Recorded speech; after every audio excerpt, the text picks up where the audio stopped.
কিছু সম্পর্ক হয়তো এমনই হয়, যেখানে ভালোবাসাটা ভীষণ সত্যি, কিন্তু পরিস্থিতিগুলো নিষ্ঠুর। আমি সব কিছু হারিয়েছিলাম, কিন্তু কেন হারিয়েছিলাম সেই উত্তরটা ছিল অজানা। শহরটা আমাকে নতুন জীবন দিল, নতুন করে বাঁচতে শেখালো, কিন্তু প্রতিটা সফলতার সিঁড়িতে আমার মনে পড়তো তোমার কথা। জানতাম না আমাদের গল্পটা আসলে কি ছিল, একটা ভুল বোঝাবুঝি নাকি নিয়তির নির্মম খেলা। আমি সেই দিন নিরুপায় ছিলাম। আমার ভালোবাসাকে বাঁচাতে আমাকে এমনটা করতে হয়েছিল। প্রতিটা শব্দের সাথে আমার আত্মা কেঁদেছিল ফাহিম। তুমি চলে যাওয়ার পর আমার জীবনটা শূন্য হয়ে গিয়েছিল। অন্ধকারে ডুবে থাকা সেই দিনগুলোই শুধু তোমার ফিরে আসার স্বপ্ন দেখেছি। জানতাম না নিয়তি আবার আমাদের এক করবে, নাকি চিরদিনের জন্য আলাদা করে দেবে।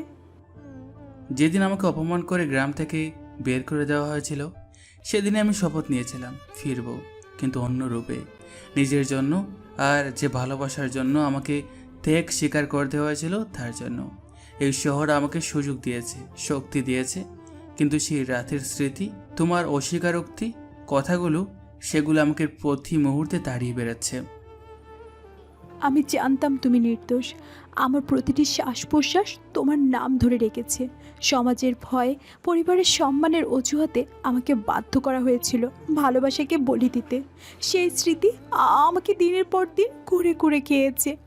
আমি বাঁচতে চাইনি, কিন্তু মনের গভীরে একটা আশা ছিল, যদি কোনো দিন তুমি জানতে পারো আসল সত্যটা।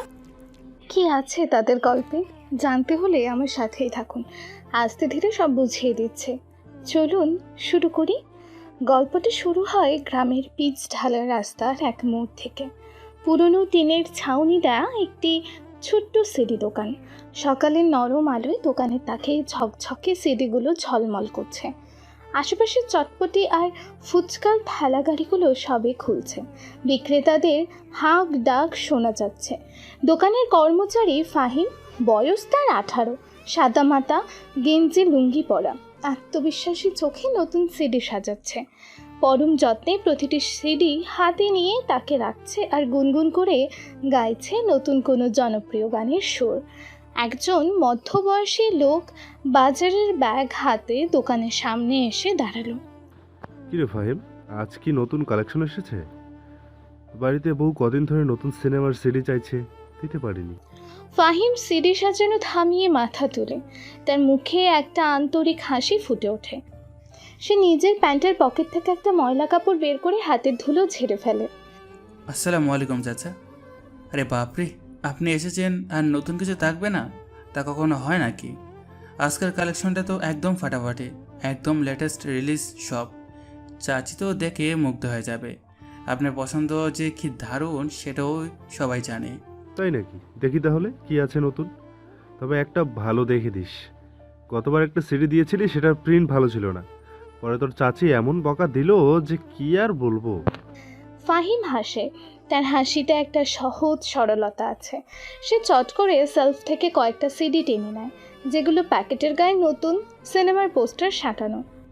আরে চাচা, কি যে বলেন, ওরা তো বলে দিয়ে ফেলেছিলাম। আজকেরগুলো দেখুন, একদম জকজকে প্রিন্ট। মনে হবে সিনেমা হলে বসে দেখছেন। এই যে দেখুন, এটাই হলো প্রেমের পরশ, সুপারহিট হয়েছে সব জায়গায়। আর এইটা অজানা পথের দিশা, নতুন নায়িকা এসেছে, তার অভিনয় নাকি সবাইকে তাক লাগিয়ে দিয়েছে। ক্রেতা ফাহিমের হাত থেকে সিডিগুলো নিয়ে উল্টে পাল্টে দেখে, তার মুখে সন্তুষ্টির ছাপ। ভালোই তো লাগছে দেখতে। আচ্ছা, তোর কাছে কি পুরোনো দিনের কোনো গান আছে? ধর মান্নাদের বা সতীনাথ মুখোপাধ্যায়ের। তোর চাচি আজকাল পুরোনো গান শুনতে খুব ভালোবাসে। ফাহিম মাথা চুলকায়, তারপর হাসে। সে এক মুহূর্ত ভাবে, তারপর দোকানের ভেতরের দিকে ইশারা করে। আরে চাচা, শেয়ার বলতে আমার দোকানে সব আছে, নতুন পুরনো হিট ফ্লপ। মানে ফ্লপ তো কিছু রাখি না, সবই হিটই। আপনি একটু ভেতরে আসুন না, আমি আপনাকে সুন্দর করে বের করে দিচ্ছি। আসলে এই সিডিগুলো একটু ভেতরের থাকে রাখা, বাইরে নতুনগুলো রেখেছি। আচ্ছা ঠিক আছে, তাহলে দে দুটো নতুন সিনেমার সিডি। আর দেখ পুরোনো দিনের গানের সিডি আছে কিনা, একটা ভালো দেখে দিবি কিন্তু। আপনি চিন্তা করবেন না চাচা, আমি এমন জিনিস দেব যে আপনার দিন ভালো হয়ে যাবে, একদম নিশ্চিন্তে থাকতে পারেন। গ্রামের সেই চেনা রাস্তা, সকাল 9টা। তানিয়া, বয়স তার 17। তার স্কুলের সাদা ইউনিফর্ম পরে কাঁধে ব্যাগ ঝুলিয়ে বন্ধুদের সাথে হাসতে হাসতে স্কুলের দিকেই যাচ্ছিল। তার মুখে নির্মল হাসি, চোখে মায়াবী সরলতা। সে অন্য মেয়েদের চেয়ে শান্ত। বেনি করা চুল আর কপালের এলোমেলো গোছা তাকে স্নিগ্ধ দেখাচ্ছে। তারা ফাহিমের সিডি দোকানের পাশ দিয়েই যাচ্ছিল। তানিয়া হঠাৎ থমকে দাঁড়ায়, তার চোখ ফাহিমের দিকেই চলে যায়। ফাহিম তখন এক ক্রেতার সাথে কথা শেষ করে নতুন সিডি গোছাচ্ছিল। নিজের মনেই কাজ করছে। তার এলোমেলো চুলে ঢাকা মুখে আত্মবিশ্বাসের হাসি। তানিয়ার বান্ধবী লামিয়া তার হাত ধরে বলে, কি রে তানিয়া, দাঁড়িয়ে গেলি কেন? স্কুল শুরু হতে আর বেশি দেরি নেই তো, চল তাড়াতাড়ি। তানিয়া কোনো জবাব না দিয়ে ফাহিমকে এক ঝলক দেখে। ফাহিম তখন একটা লাল রঙের সিডি হাতে নিয়ে সেটাকে সুন্দর করেই রাখছে। তানিয়ার চোখে যেন ফাহিমের ওপর আটকে যায়। তার মনে হয় ছেলেটা যেন এই গ্রামের আর সবার থেকে একটু আলাদা। তার কাজ করার ভঙ্গি, তার হাসি, তার চুল আর তার সহজ সরল চেহারা, কিছুটা হ্যান্ডসামও বটে। ইস, এলোমেলো চুলগুলো দেখতে কি সুন্দর! সব কিছুই তানিয়ার মনে একটা ছাপ ফেলে যায়। তানিয়া দ্রুত নিজের চোখ সরিয়ে নেয়, যেন কেউ দেখে না ফেলে। সে সামান্য লাল হয়ে যায়, তারপর বন্ধুদের সাথে হাঁটতে শুরু করে। ফাহিম তাকে কিছুতেই খেয়াল করেনি, তার মনে শুধু নিজের কাজ। লামিয়া আবারও বলে, কি দেখছিলি রে ওখানে? নতুন কিছু এসেছে নাকি? তানিয়া একটু অপ্রস্তুত হয়ে বলে, না, কিছু না, এমনি দেখছিলাম। চল, দেরি হয়ে যাচ্ছে। স্কুলের পথে হাঁটতে হাঁটতে তানিয়া একবার ফাহিমের সিডি দোকানের দিকে ফিরে তাকায়। ফাহিম তখন এক ক্রেতার সাথে হাসি মুখে কথা বলছে, যা দেখে তানিয়ার ঠোঁটে হালকা হাসি ফোটে। তার মনেই এক নতুন অনুভূতি দানা বাঁধে। বারবার ছেলেটিকে দেখার ইচ্ছে হয়। ক্লাসে মন বসাতে না পেরে তার মনে ফাহিমের ছবিটায় ঘুরপাক খায়। বিকেল 4টায় স্কুল ছুটির পর ফাহিমের দোকান এখন জমজমাট। স্কুলের ছেলে মেয়ে, তরুণ তরুণী থেকে বয়স্ক মানুষ সবাই সিডি কিনতে ভিড় করেছে। দোকানের সামনে ফুচকা আর চটপটির ঠেলা গাড়িতেও উপচে পড়া ভিড়। ফাহিম ক্রেতাদের সামলাতে ব্যস্ত। তানিয়া তার দুই বান্ধবী শারমিন ও লামিয়ার সাথে বাড়ির পথেই ফিরছিল। দূর থেকে ফাহিমের দোকান দেখে তার মনে একটা টান অনুভব হয়। সে অজুহাত খোঁজে সেখানে যার। শারমিন তখন কিছু বলে ওঠে, তানিয়া, চল ফুচকা খাই। আজ সারাদিন কি যে পড়া ছিল, মাথাটা ধরে গেছে।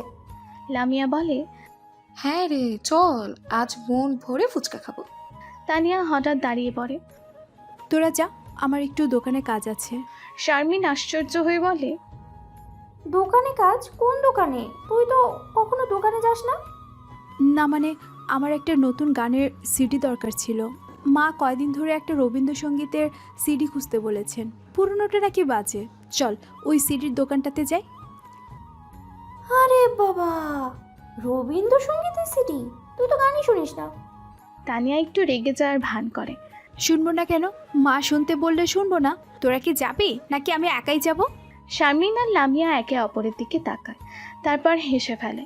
তারা বুঝতে পারে তানিয়া হয়তো অন্য কিছু চাইছে, কিন্তু তাকে ঘাঁটতে চায় না। ঠিক আছে বাবা, চল, আজ তোর জন্য আমরাও সিডি কিনবো। তোর মাকে বলবি তোর বান্ধবীরাও তোর সাথে গিয়েছিল। তারা তিনজন ফাহিমের দোকানের দিকে এগিয়ে যায়। দোকানে বেশ ভিড়। ফাহিম তখন একজন তরুণীর সাথে কথা বলছে।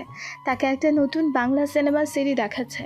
তানিয়া দোকানের সামনে এসে একটু দূরে দাঁড়িয়ে থাকে, যেন অন্য সিডি দেখছে, কিন্তু তার চোখ ফাহিমের দিকে। ফাহিম ক্রেতাকে সিডি দিচ্ছে, তার চোখে মুখে ব্যস্ততা। সে হঠাৎ তানিয়াকে দেখে। তানিয়া স্কুলের ইউনিফর্মে একটু লাজুক ভঙ্গিতে দাঁড়িয়ে আছে। ফাহিম তাকে দেখে একটা মিষ্টি হাসি দেয়। তানিয়ার হার্টবিট যেন একটু বেড়ে যায়। সে চোখ নামিয়ে নেয়। ফাহিম তরুণীকে সিডি দিয়ে বলে, আর কিছু লাগবে আপু? না, এইটা হলেই হবে, ধন্যবাদ। ফাহিম এবার তানিয়ার দিকে আসে, তার মুখে সেই মিষ্টি হাসি। আপনি কিছু খুঁজছেন আপু, নাকি এমনি এসেছেন? তানিয়া সংকোচ করে, তার চোখ সিডির তাকে। না মানে, হ্যাঁ, একটা নতুন গানের সিডি, রবীন্দ্রসঙ্গীতের। রবীন্দ্রসঙ্গীত? কি আশ্চর্য! আপনি বুঝি রবীন্দ্রসঙ্গীত খুব ভালোবাসেন? হ্যাঁ মানে, মা পছন্দ করেন। একটা নতুন গানের সিডি দিবেন, যেটা সবাই এখন শুনছে। ফাহিম হেসে তানিয়ার দিকে তাকায়, তার চোখে একটা কৌতুকপূর্ণ হাসি। আহ, আপনি এত লাজুক কেন আপু? মা পছন্দ করে তো ভালো কথা, কিন্তু আপনি নিজেও তো কিছু ভালোবাসেন না, হ্যাঁ? তানিয়া আস্তে করে বলে, আমি আমি সবই শুনি, নতুন গান পুরানো গান সব।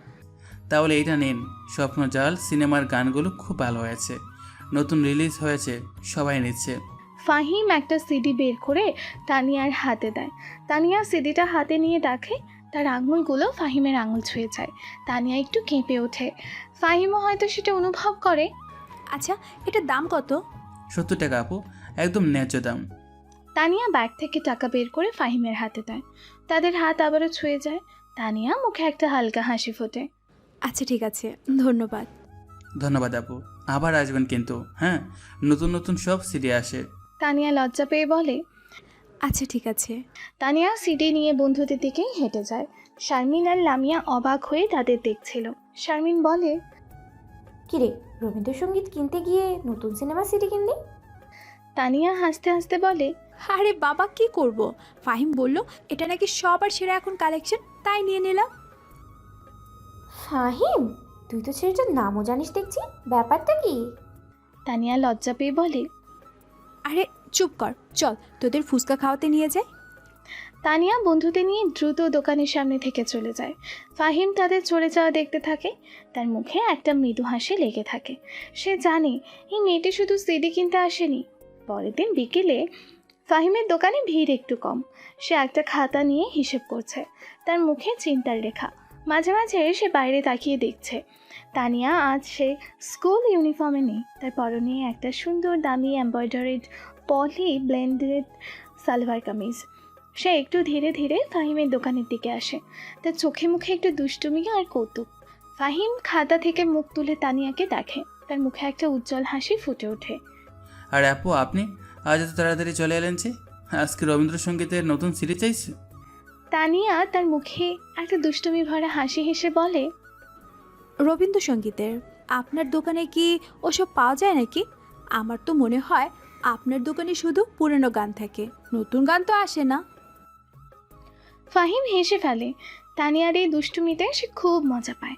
সে খাতাটা একপাশে রেখে তানিয়ার দিকে পুরোপুরি ঘুরে বসে। আহা, কি বলেন আপু, আমার কাছে সবার আগে আসে। এই দেখেন, আজকে সকালে নতুন গানের সিডি এসেছে, একদম ব্র্যান্ড নিউ, এখনও কেউ দেখেনি। আপনার জন্যই তো মনে হয় মার্কেট থেকে পাঠিয়েছে। তানিয়া ভ্রুকুচকে বলে, তাই বুঝি, তাহলে কাল কেন বললেন না? একটা ভুলভাল সিডি দিলেন, সেটাও তো তেমন ভালো না। ফাহিম আশ্চর্য হওয়ার ভান করে। ভুলভাল? কি বলছেন আপু? স্বপ্নজাল সিনেমার গানগুলো তো সুপারহিট, ওটা ভুল হয় কী করে? হয়েছে হয়েছে, আর ঢং করতে হবে না। আপনার কাছে কোন গান ভালো আর কোন গান মন্দ সেটার কোনো ধারণা নেই। আপনার কাজ শুধু সিডি বিক্রি করা। আহ, আপনি এত রাগেন কেন? আমি তো আপনার জন্যই সেরা জিনিসটা দিতে চাই। আপনি তো বললেন নতুন কিছু লাগবে, আর আপনি বললেন মা রবীন্দ্রসঙ্গীত পছন্দ করেন। আমি ভেবেছিলাম আপনিও হয়তো মায়ের মতো শান্তশিষ্ট গান পছন্দ করেন। আপনার জন্য তো বিশেষ করে এনেছি। তানিয়া চোখ বড় বড় করে তাকায়। আমার জন্য বিশেষ করে এনেছেন? বাহ, খুব পটর পটর করতে পারেন তো আপনি। কে শিখিয়েছে আপনাকে এত কথা বলতে? ফাহিম আস্তে করে হাসে। তার চোখে মুখে এক ধরনের মুগ্ধতা। আপনি না বললে তো আর শিখতে পারতাম না। আপনি যখন আসেন তখন এমনিতেই কথা বেরিয়ে আসে। আপনার সাথে কথা বলতে আমার ভালো লাগে, তাই হয়তো এত কথা বলা হয়। তানিয়া একটু লজ্জা পায়। তার গাল দুটো লাল হয়ে যায়। সে ফাহিমের চোখের দিকে তাকায়। ফাহিমের চোখে তানিয়ার প্রতি একটা গভীর মুগ্ধতা স্পষ্ট। তানিয়া তাড়াতাড়ি চোখ নামিয়ে নেয়। যা, কী সব বললেন? ভালো লাগে মানে? আমি তো কাস্টমার, আপনার কাছেই তো কথা বলা। কাস্টমার তো অনেকেই আছে আপু, কিন্তু আপনার মতো কাস্টমার তো সব দোকানে আসে না, তাই না? গতকাল তো দেখলামই ওই মেয়েটার সাথে কিভাবে কথা বলছিলেন। কাস্টমারদের সাথে একটু মিষ্টি কথা বলতে হয় আপু, না হলে তো আর দোকান চলবে না। তানিয়া কিছু বলতে পারে না। সে হাসে। তার হাসিতে একটা কোমলতা আছে। সে বুঝতে পারে ফাহিম তার প্রতি আগ্রহী। আচ্ছা, আপনার কাছে কি কি নতুন নতুন গান আছে দেখান। ফাহিম উৎফুল্ল হয়ে ওঠে। সে দ্রুত নতুন সিডিগুলো তানিয়াকে দেখাতে শুরু করে। সে প্রতিটি সিডির নাম বলে, তার সম্পর্কে কিছু কথা বলে।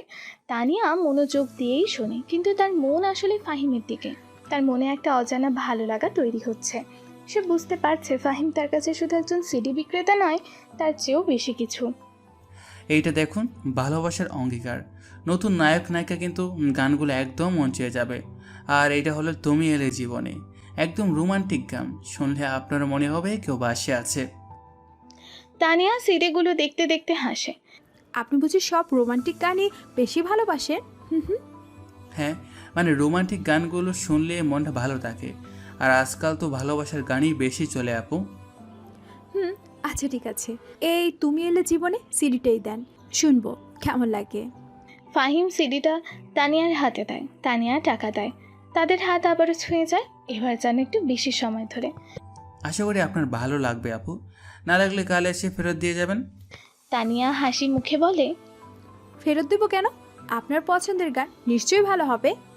তানিয়া হাসি মুখে সিডি নিয়ে চলে যাওয়ার পর ফাহিম তার দিকে তাকিয়ে প্রশান্তির হাসি হাসে।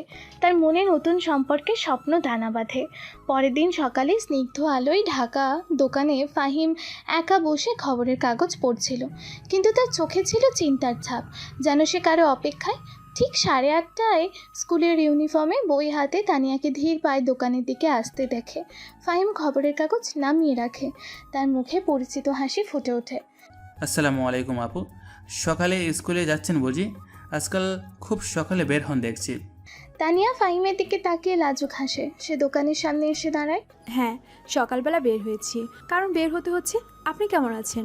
দোকানে কি আরও নতুন কোনো গানের সিডি এসেছে আজ? মা বলেছেন একটা ভালো ক্যাসেট দরকার। ফাহিম মাথা নাড়িয়ে হাসে। সে তাকের দিকে তাকিয়ে যেন কিছু খুঁজছে, কিন্তু আসলে সে তানিয়ার সাথে কথা বলতে চাইছে। আজকে তেমন নতুন কিছু আসেনি আপু, সব নতুন কালেকশন হয়তো কালকে আসবে। কি আর করার, কোম্পানির ডিস্ট্রিবিউশন সিস্টেমে একটু গন্ডগোল হচ্ছে, তাই সময় মতো জিনিস আসছে না। তবে যদি আপনার খুব পছন্দের কিছু দরকার হয় তাহলে আমি দোকানে খোঁজ করে দেখতে পারি। আপনার জন্য আমি তো স্পেশাল কিছু খুঁজে রাখতেই পারি, তাই না? তানিয়া মৃদু হাসে। সে একটা বইয়ের পাতা উল্টাতে থাকে। তার হাতে থাকা বইটা একটা গল্পের বই। হো ঠিক আছে, তাহলে কালকে আসবো। যাওয়ার জন্য পা বাড়ায়, তারপর হঠাৎ থেমে যায় এবং আবারও ফাহিমের দিকে ঘুরে দাঁড়ায়। আপনাকে একটু কষ্ট দেব। তানিয়ার মনে হয় শুধু সিডি নিয়ে কথা বললে তো আর বেশি সময় থাকা যাবে না। সে ফাহিমের দিকে একটা সরল জিজ্ঞাসু দৃষ্টি নিয়ে তাকায়। আচ্ছা ফাহিম সাহেব, আপনি সারাদিন ওই ছোট দোকানে একা একা বসে থাকেন, আপনার বোর লাগে না? মানে কোনো নতুন বন্ধু নেই আপনার সাথে গল্প করার মতো? বা ধরুন আপনার কাজ ছাড়া আর কি কি করতে ভালো লাগে? ফাহিম তানিয়ার এমন প্রশ্ন শুনে অবাক হয়, কিন্তু তার মুখে একটা দুষ্টুমি ভরা হাসি ফুটে ওঠে। সে নিজের চেয়ার থেকে একটু এগিয়ে আসে। কি যে বলেন না আপু, বোর লাগবে কেন? আপনাদের মতো ভালো কাস্টমার যদি আসে তাহলে বোর লাগবে কেন? বরং আপনাদের মতো ভালো মানুষ এলে তো মনটা আরও ভালো হয়ে যায়। আর আমার কাজই তো হলো মানুষের মন ভালো করা। গান বাজনা আর সিনেমা বিক্রি করে যদি মানুষের মন ভালো হয় তাহলে তো আমারও ভালো লাগে। আর হ্যাঁ, আমার আসলে তেমন বন্ধু নেই, সারাদিন তো এখানেই কেটে যায়। তবে সন্ধ্যায় যখন ফ্রি থাকি তখন গল্পের বই পড়তে ভালো লাগে আর ফুটবল খেলতে খুব ভালোবাসি। তানিয়া মুগ্ধ হয়ে ফাহিমের কথা শুনে, তার চোখে মুখে কৌতূহল। ও, আপনি ফুটবল খেলেন বুঝি? কোন দলের সমর্থক আপনি? আর আপনি তো গল্পের বই পড়েন বলছেন, কী ধরনের গল্পের বই পছন্দ আপনার? ফাহিম বেশ আগ্রহী হয়ে ওঠে। তানিয়ার সাথে কথা বলতে তার খুব ভালো লাগছে। আমি তো ভাই বার্সেলোনার অন্ধ সমর্থক, মেসি আমার আইডল। আর গল্পের বই, আমার তো রহস্য উপন্যাস আর অ্যাডভেঞ্চার খুব ভালো লাগে। মাসুদ রানার বইগুলো আমার খুব প্রিয়। আপনি কী ধরনের বই পছন্দ করেন? আপনার হাতে ওটা কী বই? কোন রোমান্টিক উপন্যাস নাকি? তানিয়া হাতে থাকা বইটা একটু সরিয়ে নেয়, লাজুক হেসে বলে। আমি তো আসলে ক্লাসের বই পড়ি, আর গল্পের বই তেমন পড়া হয় না, তবে মাঝে মাঝে ছোট গল্প পড়ি। আচ্ছা ফাহিম সাহেব, আপনার পছন্দের গান কি? কোনো হিন্দি গান বা বাংলা আধুনিক গান? ফাহিম সেদির তাকের দিকে তাকিয়ে যেন কিছু ভাবছে। আমার পছন্দের গান, আমার আসলে সব ধরনের গানই ভালো লাগে, তবে হ্যাঁ রোমান্টিক বাংলা গানগুলো বেশি শুনি। যেমন ধরুন জেমসের গান, আয়ুব বাচ্চুর গান, ওগুলোর কথাগুলো খুব সুন্দর হয়। আপনার কী ধরনের গান পছন্দ আপু? আপনি তো রবীন্দ্রসঙ্গীতের কথা বলেছিলেন, কিন্তু মনে হয় ওটা শুধু মায়ের জন্য, তাই না? তানিয়া হেসে ফেলে, তার হাসিটা খুব মিষ্টি। ফাহিম মুগ্ধ হয়ে তার হাসি দেখতে থাকে। হ্যাঁ ঠিকই ধরেছেন, ওটা মায়ের জন্যই, তবে আমিও মাঝে মাঝে শুনি। আসলে নতুন সব গান আমার ভালো লাগে। আচ্ছা ঠিক আছে ফাহিম সাহেব, আমার স্কুলের সময় হয়ে যাচ্ছে, আজ চলি, কালকে আসবো নতুন সিডি দেখতে। আচ্ছা আপু, সাবধানে যাবেন, কালকে অবশ্যই আসবেন, আপনার জন্য আমি সেরা কালেকশন রেডি করে রাখবো। তানিয়া হাসি মুখে মাথা নেড়ে স্কুলের দিকে চলে যায়, আর ফাহিম তার চলে যাওয়া দেখে তৃপ্তির হাসি হাসে। তানিয়ার কথা ফাহিমের মনে ঘুরপাক খেতে থাকে। সে বুঝতে পারে এই মেয়ে তার জীবনে নতুন কিছু নিয়ে এসেছে। 2 দিন পর বিকেলে ফাহিমের সিডি দোকান ব্যস্ত। স্কুল ছুটির ভিড়ে গমগম করছে। সূর্যের আলো কমে আসছে, সন্ধ্যার আভা দেখা যাচ্ছে। ফাহিম হাসি মুখে ব্যস্ত হাতে ক্রেতাদের সামলাচ্ছে, তার মুখে ক্লান্তির ছাপ। হঠাৎ তানিয়া তার বান্ধবী শারমিন ও লামিয়ার সাথে দোকানের সামনে আসে। তানিয়ার মুখে দুষ্টুমি ভরা হাসি আর চোখে অভিযোগের ভান। সে সরাসরি ফাহিমের কাছে না গিয়ে একটু দূরে দাঁড়িয়ে অন্য সিডি দেখার ভান করে। শারমিন তখন কিছু বলে ওঠে। কিরে তানিয়া, কিছু কিনবি নাকি আবার শুধু দেখতে এসেছিস? তানিয়া ফাহিমের দিকে তাকিয়ে বলে, আরে দাঁড়া না, আগে দেখি কি আছে তারপর কিনবো। ফাহিম তাকে দেখে হাসে। সে একটা ক্রেতাকে সিডি দিয়ে তানিয়ার দিকে আসে। আরে আপু, কেমন আছেন? কি ব্যাপার, আজ খুব গম্ভীর লাগছে দেখছি, কোনো সমস্যা? তানিয়া ঠোঁট উল্টে ফাহিমের দিকে তাকায়, তার চোখে একটা কৃত্রিম রাগ। সমস্যা? হারে বলেন কি, আপনার দেওয়া সিডি নিয়ে কি যে সমস্যায় পড়েছি আপনি চিন্তাও করতে পারবেন না। ফাহিম অবাক হয়, তার কপালে ভাঁজ পড়ে। সে জানে সে ভালো সিডি দিয়েছে। কি বলেন আপু, কি হয়েছে? গতদিন তুমি এলে জীবনের সিডিটা দিয়েছিলাম, ওটা তো খুবই ভালো, কোনো সমস্যা থাকার কথা না। সমস্যা নেই। আরে বাবারে, পুরোটা ভুল সিডি দিয়েছেন আপনি। গানগুলো কেমন বাজে, যেন ক্যাসেট প্লেয়ার নষ্ট হয়ে গেছে। আর ছবির প্রিন্ট তো এত খারাপ যে কিছুই দেখা যায় না। ভুল? অসম্ভব, আমি তো চেক করে দিয়েছিলাম। আপনি বিশ্বাস করলে এখন আমি প্লে করে দেখতে পারি। আমার কাছে তো সব সিডি একেবারে চেক করে থাকে। তাহলে কি আমি মিথ্যে বলছি নাকি? আমি কেন মিথ্যে বলবো? আপনি ইচ্ছে করে আমাকে ভুল সিডি দিয়েছেন, হয়তো অন্য কাউকে দেওয়ার জন্য ভালোটা লুকিয়ে রেখেছেন। ফাহিম হেসে ফেলে। তানিয়ার এমন অভিযোগ শুনে তার খুব মজা লাগছে। সে বুঝতে পারে তানিয়া তাকে রাগানোর জন্যই এমন করছে। ইচ্ছে করে? আরে কি বলেন, আমি কেন আপনাকে ভুল সিডি দেবো? আপনি তো আমার দোকানের সবচেয়ে ভালো কাস্টমার, আপনাকে ভুল সিডি দিলে তো আমার ব্যবসা মার খাবে। আর অন্য কাউকে ভালোটা দেবো? আরে বাবা, আমার কাছে তো আপনার চেয়ে ভালো আর কেউ নেই। তানিয়া ভ্রুকুচকে বলে, ও তাই বুঝি, আমি আপনার বেস্ট কাস্টমার। তাহলে সেই দিন কেন বললেন না অন্য সবার সাথেই তো ভালো ভালো কথা বলেন? আমি তো সবসময় ভালো কথাই বলি, কিন্তু আপনার কাছে এলে আমার মনে হয় সব কথা অটোমেটিকভাবে সুন্দর হয়ে যায়। আচ্ছা, আপনি কি সত্যি ভুল সিডি পেয়েছেন, নাকি আমাকে একটু রাখানোর চেষ্টা করছেন? তানিয়া ফাহিমের মুখের দিকে তাকিয়ে থাকে। তার মুখে আর রাগ থাকে না, সে হেসে ফেলে। তার হাসিটা দোকানের শান্ত পরিবেশকে যেন আরও মিষ্টি করে তোলে। আপনি আমাকে রাগাতে চান বুঝি? আমি তো আপনার উপরে রাগ করতে পারি না। ঠিক আছে, ভুল সিডি দেননি মানছি, তবে আপনি তো আমাকে ভালো ভালো কালেকশনগুলো দেখান না, শুধু পুরনো গান দেন। কি যে বলেন, আপনার জন্য তো আমি সেরাটা রেখে দিই। কালকে এসে দেখেন আপনার জন্য কি কি নতুন জিনিস এনেছি, দেখলে মাথা ঘুরে যাবে। আপনার কথা তো বিশ্বাস হয় না, আপনি শুধু আমাকে পটর পটর করে ভুলভাল কথা বলেন। আমি পটর পটর? আরে আপু, আমি তো এমনিতেই খুব চুপচাপ ছেলে। আপনার সাথে কথা বলতে গিয়ে কি করে এত কথা বলি আমি নিজেও জানি না। মনে হয় আপনি থাকলে আমার মুখটাও একটু বেশি চলে।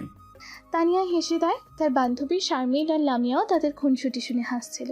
শারমিন বলে, কিরে তানিয়া, তোদের কি হচ্ছে রে? সিডি কিনা বাদ দিয়ে প্রেমের গল্প শুরু করেছিস দেখছি। তানিয়া লজ্জা পেয়ে বলে। চুপ কর, কি যে বলিস না তোরা। লামিয়া বলে, আরে আমরা তো কিছু বলিনি, তোদের কথা শুনেই মনে হচ্ছে কোনো একটা গন্ধ আছে। ফাহিম ও তানিয়া একে অপরের দিকে তাকিয়ে হাসে। তাদের মিষ্টি খুনসুটি সম্পর্ককে গভীর করে তোলে। তারা বোঝে এইসব অভিযোগ ও হাসি কেবল একে অপরের সাথে কথা বলার অজুহাত। এভাবেই 1 সপ্তাহ কেটে যায়। আজ বিকেলে আকাশ মেঘলা। ফাহিম একা দোকানে বসে ব্যস্তভাবে পুরনো সিডি গোছাচ্ছে ও ধুলো ছাড়ছে। তার মনোযোগ পুরোপুরি কাজে। ঠিক এই সময় নীল সালোয়ার কামিজ পরা তানিয়া একা হেঁটে দোকানের দিকে আসে। মুখে মিষ্টি হাসি আর চোখে কৌতূহল নিয়ে সে ফাহিমকে কাজ করতে দেখে। সরাসরি দোকানে না ঢুকে একটু দূরে দাঁড়িয়ে ফাহিমের মনোযোগ আকর্ষণের অপেক্ষায় থাকে। ফাহিম পুরনো সিডি দেখতে দেখতে বিড়বিড় করে কিছু বলছে। আরে বাবা, এই সিডিটা তো একদম পুরনো। সে কিনবে এটা? এটা তো মনে হয় সে 5 বছর আগের গান। তানিয়া এবার ফাহিমের দিকে এগিয়ে আসে, তার মুখে একটা হালকা হাসি। কি হয়েছে ফাহিম সাহেব, কি নিয়ে এত চিন্তায় আছেন? পুরনো সিডি নাকি বিক্রি হচ্ছে না? ফাহিম চমকে ওঠে। তানিয়াকে হঠাৎ দেখে সে অপ্রস্তুত হয়ে পড়ে। সে দ্রুত উঠে দাঁড়ায়, মুখে একটা হাসি ফোটে। আরে আপু, আপনি কখন এলেন? আমি তো দেখতেই পাইনি। হ্যাঁ, এই পুরোনো স্মৃতিগুলো নিয়ে একটু ভাবছিলাম কী করবো বলুন তো। আজকাল সবাই নতুন নতুন গান চায়। তানিয়া সিডির তাকে রাখা একটি পুরনো সিডি হাতে নেয়। তার চোখে একটা অন্যরকম ভাবনা। নতুন জিনিস তো সবাই চায়, কিন্তু কিছু কিছু জিনিস আছে ফাহিম সাহেব, সেগুলো বহু পুরনো হলেও তার কদর পুরায় না, বরং সেগুলো সময়ের সাথে সাথে আরও মূল্যবান হয়ে ওঠে, তার গুরুত্ব আরও বাড়ে। ফাহিম তানিয়ার কথা শুনে তার দিকে গভীর দৃষ্টিতে তাকায়। তানিয়া সিডির দিকে তাকিয়ে কথাগুলো বললেও ফাহিম বুঝতে পারে তানিয়া আসলে অন্য কিছু ইঙ্গিত করছে। ফাহিমের মুখে একটা মুচকি হাসি ফোটে। আপনি ঠিকই বলছেন আপু, কিছু কিছু জিনিস যত পুরনো হয় ততই তার মূল্য বাড়ে, তাই না? যেমন ধরুন এই দোকানের সিডিগুলো, কিছু সিডি হয়তো অনেক পুরনো কিন্তু তার গানগুলো আজও মানুষের মনে গেঁথে আছে। তেমনই কিছু সম্পর্ক হয়তো সময়ের সাথে সাথে পুরনো হয় কিন্তু তার গভীরতা ধীরে ধীরে অনেক বেড়ে যায়। তানিয়া এবার ফাহিমের দিকে তাকায়। তাদের চোখে চোখ পড়ে যায়। তানিয়ার গালে হালকা একটা রক্তিম আভা দেখা যায়। সে দ্রুত চোখ নামিয়ে নেয়, কিন্তু তার মুখে একটা হাসি লেগে থাকে। ফাহিম তানিয়ার এই লাজুক ভঙ্গি দেখে মনে মনে খুশি হয়। তানিয়া আস্তে করে বলে, হ্যাঁ, একদম ঠিক বলেছেন। আপনি তো খুব সুন্দর কথা বলতে পারেন। ওই দোকান থেকে আর কি কি গান বিক্রি করেন আপনি? আমি তো সব ধরনের গান বিক্রি করি, রোমান্টিক, দুঃখের, কমেডি, এমনকি অ্যাকশন সিনেমার গানও। আজ আপনার কোন ধরনের গান দরকার বলুন, আমি আপনাকে খুঁজে দেব। আমার সব ধরনের গানই ভালো লাগে, তবে হ্যাঁ, এমন গান ভালো লাগে যেটা শুনলে মনটা ভরে যায়, খুশি হয়। যেমন ধরুন কোনো প্রিয় মানুষের কথা মনে পড়ে যায়, এমন গান দিন আজ। ফাহিম বুঝতে পারে তানিয়া কি বলতে চাইছে। সে সিডির তাকে রাখা একটি রোমান্টিক গানের সিডি বের করে। তাহলে এই নিন আপু, এই গানগুলো শুনলে আপনার মন ভালো হয়ে যাবে, আপনার প্রিয় মানুষের কথা আরও বেশি মনে পড়বে। এটা হলো মনের গভীরে। তানিয়া সিডিটা হাতে নেয়। তার মুখে একটা মৃদু হাসি। সে ফাহিমের দিকে তাকিয়ে কৃতজ্ঞতার দৃষ্টিতে তাকায়। ধন্যবাদ ফাহিম সাহেব, আপনি খুব ভালো মানুষ। কি যে বলেন আপু, আমি তো আপনার সেবক। আপনার মন ভালো হলে আমারও ভালো লাগে। আর হ্যাঁ, এই সিডিটা শুনলে আপনার কোনো চিন্তা থাকবে না, কারণ এটা আপনার জন্য সেরা কালেকশন।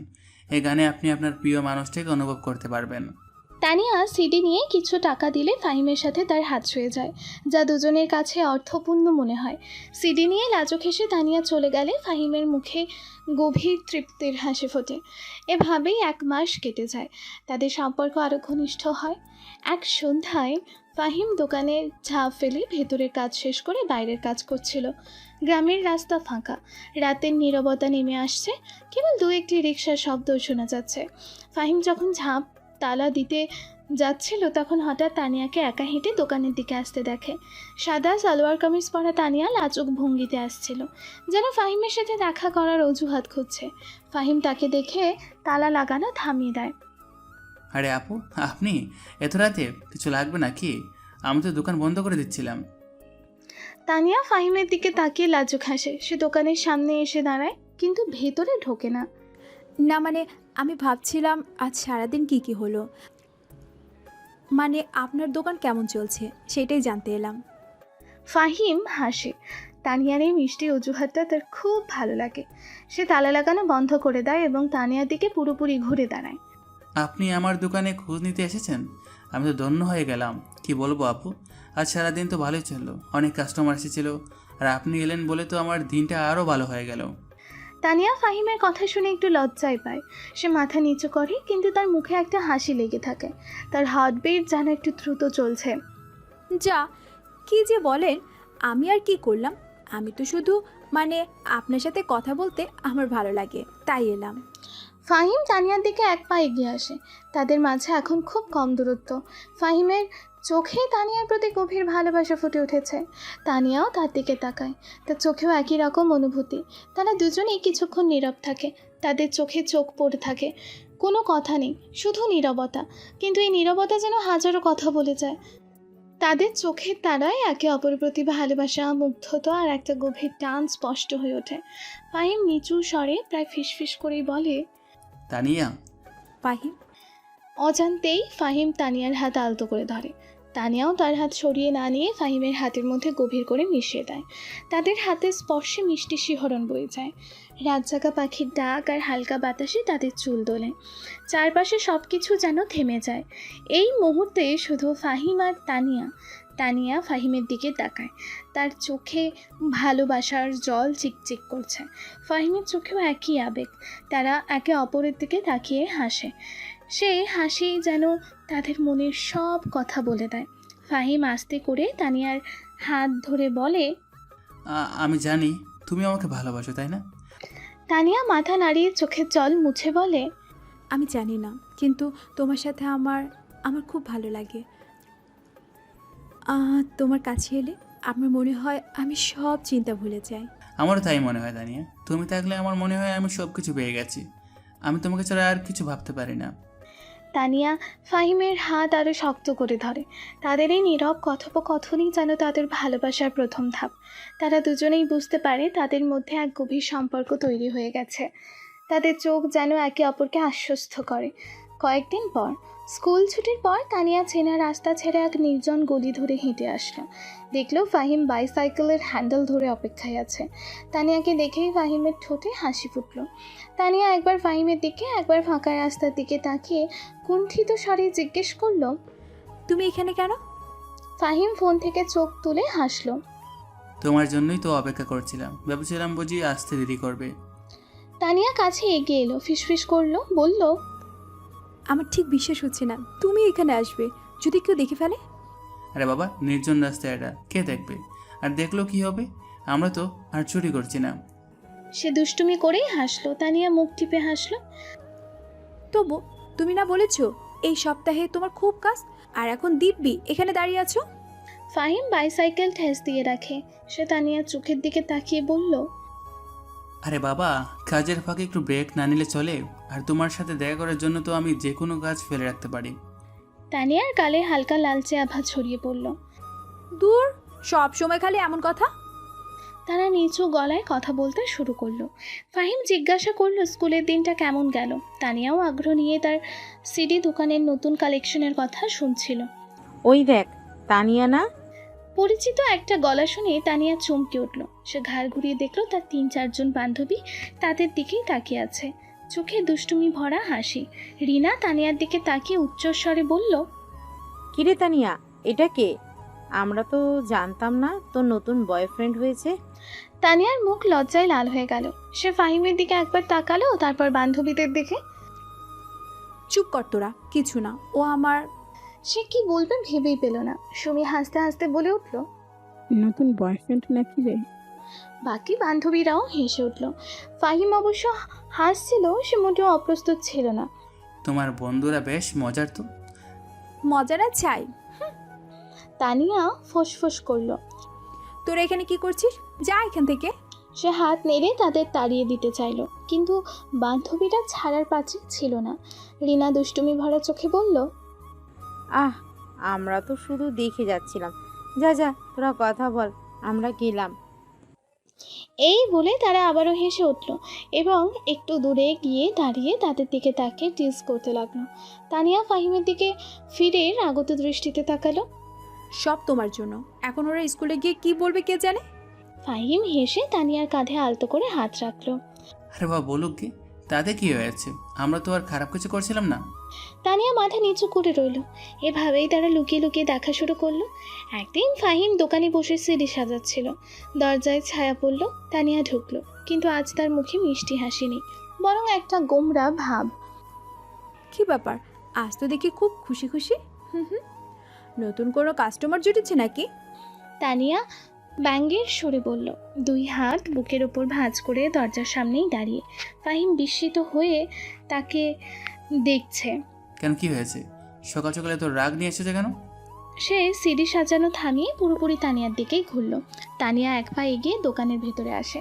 সে নাক সিটকে বলে, কি হয়েছে তুমি জানো না? আমি যাচ্ছিলাম, দেখি তুমি অন্য একটা মেয়ের সাথে খুব হাসাহাসি করছো। হাসতে হাসতে একেবারে গড়িয়ে পড়ছিলে। ফাহিম আরও অবাক হলো। আমি? কার সাথে? কখন? আমার তো মনে পড়ছে না আমি কার সাথে হাসছিলাম। তানিয়া চোখ বড় বড় করে তাকালো। হো মা, এখন আর মনে নেই? ভান করছো? একদম ভান করবে না। ওই যে একটা লম্বা চুলো মেয়ে, নীল রঙের ড্রেস পরা ছিল, তোমার দোকানে ঢুকেছিল, মনে নেই? ফাহিম মনে করার চেষ্টা করলো। ও, তুমি ওই মেয়েটার কথা বলছো? সে তো আমার পুরনো কাস্টমার, একটা গানে সিটি করছিল। সে একটু মজার কথা বললো, তাই হয়তো আমি হেসেছিলাম, তাতে কি হয়েছে? ফাহিমের মুখে হাসি। সে বুঝতে পারলো তানিয়া আসলে রাগানোর জন্য এমন করছে। তানিয়া মুখ ফুলিয়ে বলল, তাতে কি হয়েছে মানে? আমি এখানে তোমার জন্য এত কষ্ট করে অপেক্ষা করছিলাম, আর তুমি দিব্যি অন্য মেয়ের সাথে গল্প করছিলে। এটা তো ঠিক না। ফাহিম হাসতে হাসতে চেয়ার ছেড়ে উঠে দাঁড়ালো। তুমি হিংসে করছো বুঝি? সে তানিয়ার দিকে এক ধাপ এগিয়ে দুষ্টুমি ভরা চোখে তাকালো। আমি কখনো না। আমার কেন হিংসা হবে? তোমার কাস্টমার, তুমি হাসাবে, গল্প করবে, তাতে আমার কি? ফাহিম তানিয়ার আরো কাছে এসে বলল, তাহলে মুখটা এমন গোমরা করে রেখেছো কেন? আর চোখ দুটো কেমন লাল লাল দেখাচ্ছে, যেন এক্ষুনি খেতে ফেলবে। আমি কাঁদবো না। তোমার জন্য আমার চোখের পানি ফেলানোর সময় নেই। তুমি খুব খারাপ। এই বলে সে ঘুরে দাঁড়ালো, যেন দোকান থেকে বেরিয়ে যাবে। ফাহিম দ্রুত তার হাত ধরে ফেলল। আরে আরে, রাগ করো না, আমি তো শুধু একটু মজা করছিলাম। সে তানিয়ার হাতটা আলতো করে নিজের হাতে নিল। তুমি এলে যে আমার কত ভালো লাগে, তুমি কি জানো না? তানিয়া মুখ ঘুরিয়ে নিল, কিন্তু তার হাতটা ফাহিমের মুঠোতেই রইল। জানি তো, অন্য মেয়ের সাথে হেসে হেসে কথা বলবে বুঝি ভালো লাগে? তুমি কি আমার মনটা পড়তে পারো না? ফাহিম তানিয়ার মুখের দিকে তাকিয়ে মিনতির সুরে বলল, আমি তো তোমার জন্যই অপেক্ষা করি। যখন তুমি দোকানে আসো তখন তো আর অন্য কোনো কাস্টমারকে আমার দেখতে ভালো লাগে না। তানিয়া শেষ পর্যন্ত হেসে ফেলল। দূর, সব সময় খালি মিষ্টি কথা বলে আমাকে ভুলিয়ে দাও। ভালো করে একটু রাগও করতে পারি না। সে ফাহিমের দিকে ফিরল। তার মুখে এখন সেই মিষ্টি হাসি। সন্ধ্যায় বাজার সরগম। তানিয়া ফাহিমের সাথে মিষ্টি ঝগড়া করে বেরিয়েছে, এখনো মুখে হাসির লেশ। সে একটু দূরে দাঁড়িয়ে ফাহিমকে কিছু একটা ইশারা করছিল, যা স্পষ্টই বোঝা যাচ্ছিল না। ফাহিমও তার দোকানে দাঁড়িয়ে তানিয়ার দিকে হাত নেড়েছিল। তানিয়ার বড় ভাই রায়হান বাজার থেকেই ফিরছিলেন, তার হাতে বাজার ভর্তি দুটো ব্যাগ। হঠাৎ তার চোখ পড়ল ফাহিমের দোকানের দিকে। তিনি দেখতে পেলেন তানিয়াকে তার বোন কিনা একটা সিডি দোকানের ছেলের সাথে দাঁড়িয়ে হাসছে। রায়হানের ভ্রু ধীরে ধীরে কুঁচকে উঠল। তার মনে এক অজানা সন্দেহ দানা বাঁধতে শুরু করলো। সে সেখানেই দাঁড়িয়ে পড়ল। তার দৃষ্টি নিবদ্ধ ছিল তানিয়া আর ফাহিমের উপর। রায়হান কিছু বললেন না, এগিয়ে গিয়ে তানিয়ার সাথে কথা বলারও প্রয়োজন মনে করলেন না। তিনি শুধু তীক্ষ্ণ দৃষ্টিতে তাদের দিকেই তাকিয়ে রইলেন। ফাহিম আর তানিয়ার হাসি আর ইশারাগুলো রায়হানের চোখে ধরা পড়ল। এই দৃশ্যটা যেন তার মনে একটা গভীর ছাপ ফেলে গেল। তিনি ধীরে ধীরে মাথা নাড়লেন, তার মুখে একটা কঠিন অভিব্যক্তি। তিনি আর দেরি না করে সেখান থেকে বাড়ির পথ ধরলেন, মনে একরাশ প্রশ্ন আর অশনীয় সংকেত।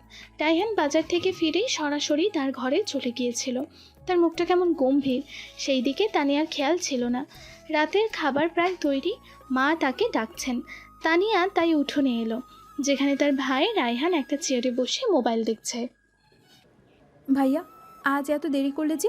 মা তো বলছিল তুমি বুঝি আর আসবেই না। তানিয়া সহজ স্বাভাবিকভাবেই জিজ্ঞাসা করলো। রায়হান মোবাইল থেকে চোখ না তুলেই একটা লম্বা শ্বাস নিল। তার মুখটা পাথরের মতো কঠিন দেখাচ্ছিল। কাঁদছিল? সংক্ষিপ্ত উত্তর। তার গলায় কেমন যেন একটা চাপা বিরক্তি। সে তানিয়ার দিকে একবারও তাকালো না। তানিয়া ভ্রু কুঁচকালো। তোমার কি শরীর খারাপ নাকি, নাকি বাজারের কোনো সমস্যা হয়েছে? রায়হান এবার মোবাইলটা নামিয়ে রাখলো। সে তানিয়ার দিকে পুরোপুরি ঘুরল। তার চোখে ছিল এক গভীর সন্দেহপূর্ণ দৃষ্টি। তোর কি কোনো সমস্যা? কিন্তু তার প্রশ্ন করার ভঙ্গিতে কোনো জিজ্ঞাসা ছিল না, ছিল এক ধরনের অভিযোগ আর সতর্কতা। তানিয়া থতমত খেয়ে গেল। আমার না তো, আমার আবার কি সমস্যা হবে? সে চোখ নামিয়ে নিল। ভাইয়ের এই অদ্ভুত আচরণে সে অস্বস্তি বোধ করতে লাগলো। রায়হান বলল, মনে হয় না। তার চোখে তখনও সন্দেহ। ভাইয়া, আমার মনে হচ্ছে তুমি কিছু লুকাচ্ছ। তানিয়া এবার আরও বিচলিত হলো। ভাইয়া কি কিছু দেখে ফেলেছে নাকি? তার মনে তখনও বিকেলের ঘটনায় ঘুরপাক খাচ্ছিল। সে সরাসরি কিছু বলতে পারছিল না। তার মনে অজানা এক আশঙ্কা ছায়া পড়তে শুরু করলো। রায়হান আর কিছু বলল না, শুধু দীর্ঘশ্বাস ফেলে আবারও মোবাইলে চোখ রাখলো। কিন্তু তার নীরবতা তানিয়াকে আরও বেশি চিন্তায় ফেলে দিল। পরের দিন সকালে ফাহিমের সিডি দোকানটা খোলামেলা। বাইরে সকালের আলো দোকানে এসে পড়ছে। ফাহিম একটা গানের সিডি হাতে নিয়ে গুনগুন করছিল। এমন সময় তানিয়া দোকানে ঢুকলো। সে সরাসরি ফাহিমের দিকে না তাকিয়ে চারপাশে একবার চোখ বুলিয়ে নিল, যেন কেউ তাদের দেখে ফেলছে কিনা। ফাহিম তাকে দেখে মৃদু হাসল, তারপর সিডিটা সেলফে রেখে তানিয়ার দিকে ঘুরে দাঁড়ালো। ফাহিম শান্ত স্বরে জিজ্ঞেস করলো, কি ব্যাপার আজ এত সকাল সকাল? তার চোখে দুষ্টুমির আভা। তানিয়া একটু এইদিক ওইদিক তাকিয়ে ফাহিমের দিকে ফিরল। তার মুখটা কেমন জানি লালচে দেখাচ্ছিল। এমনি ভাবলাম একটু দোকানে আসি, তোমার সাথে কথা বলি। ফাহিম এগিয়ে এসে তানিয়ার খুব কাছে দাঁড়ালো। তাদের মাঝে কেবল এক হাতের দূরত্ব। ফাহিম তানিয়ার চোখের দিকে সরাসরি তাকালো। তার চোখে এক গভীর অনুভূতি খেলা করছিল। তানিয়া, তার গলাটা সামান্য কেঁপে উঠল। আমি তোমাকে ভালোবাসি। তানিয়া যেন এই কথাটার জন্যই অপেক্ষা করছিল। তার চোখ দুটো বড় বড় হয়ে গেল, মুখে এক অবাক করা হাসি ফুটে উঠল। সে লাজুক হেসে মাথা নিচু করলো। আমিও তোমায় ভালোবাসি ফাহিম। তার কণ্ঠস্বর এত নিচু ছিল যে ফাহিমকে একটু ঝুঁকে শুনতে হলো। ফাহিম তানিয়ার হাতটা আলতো করে ধরলো। তাহলে তুমি কেন এতদিন বলনি? আমি তো ভেবেছিলাম তুমিও তো আমাকে পছন্দই করো না। তার চোখে এক ধরনের অভিমান, আবার আনন্দ। তানিয়া মাথা নাড়ল। আমার ভয় করতো জানো, মনে হতো যদি তুমি কিছু মনে করো, যদি তোমার কাছে শুধু একটা সাধারণ বন্ধু হয়ে থাকি।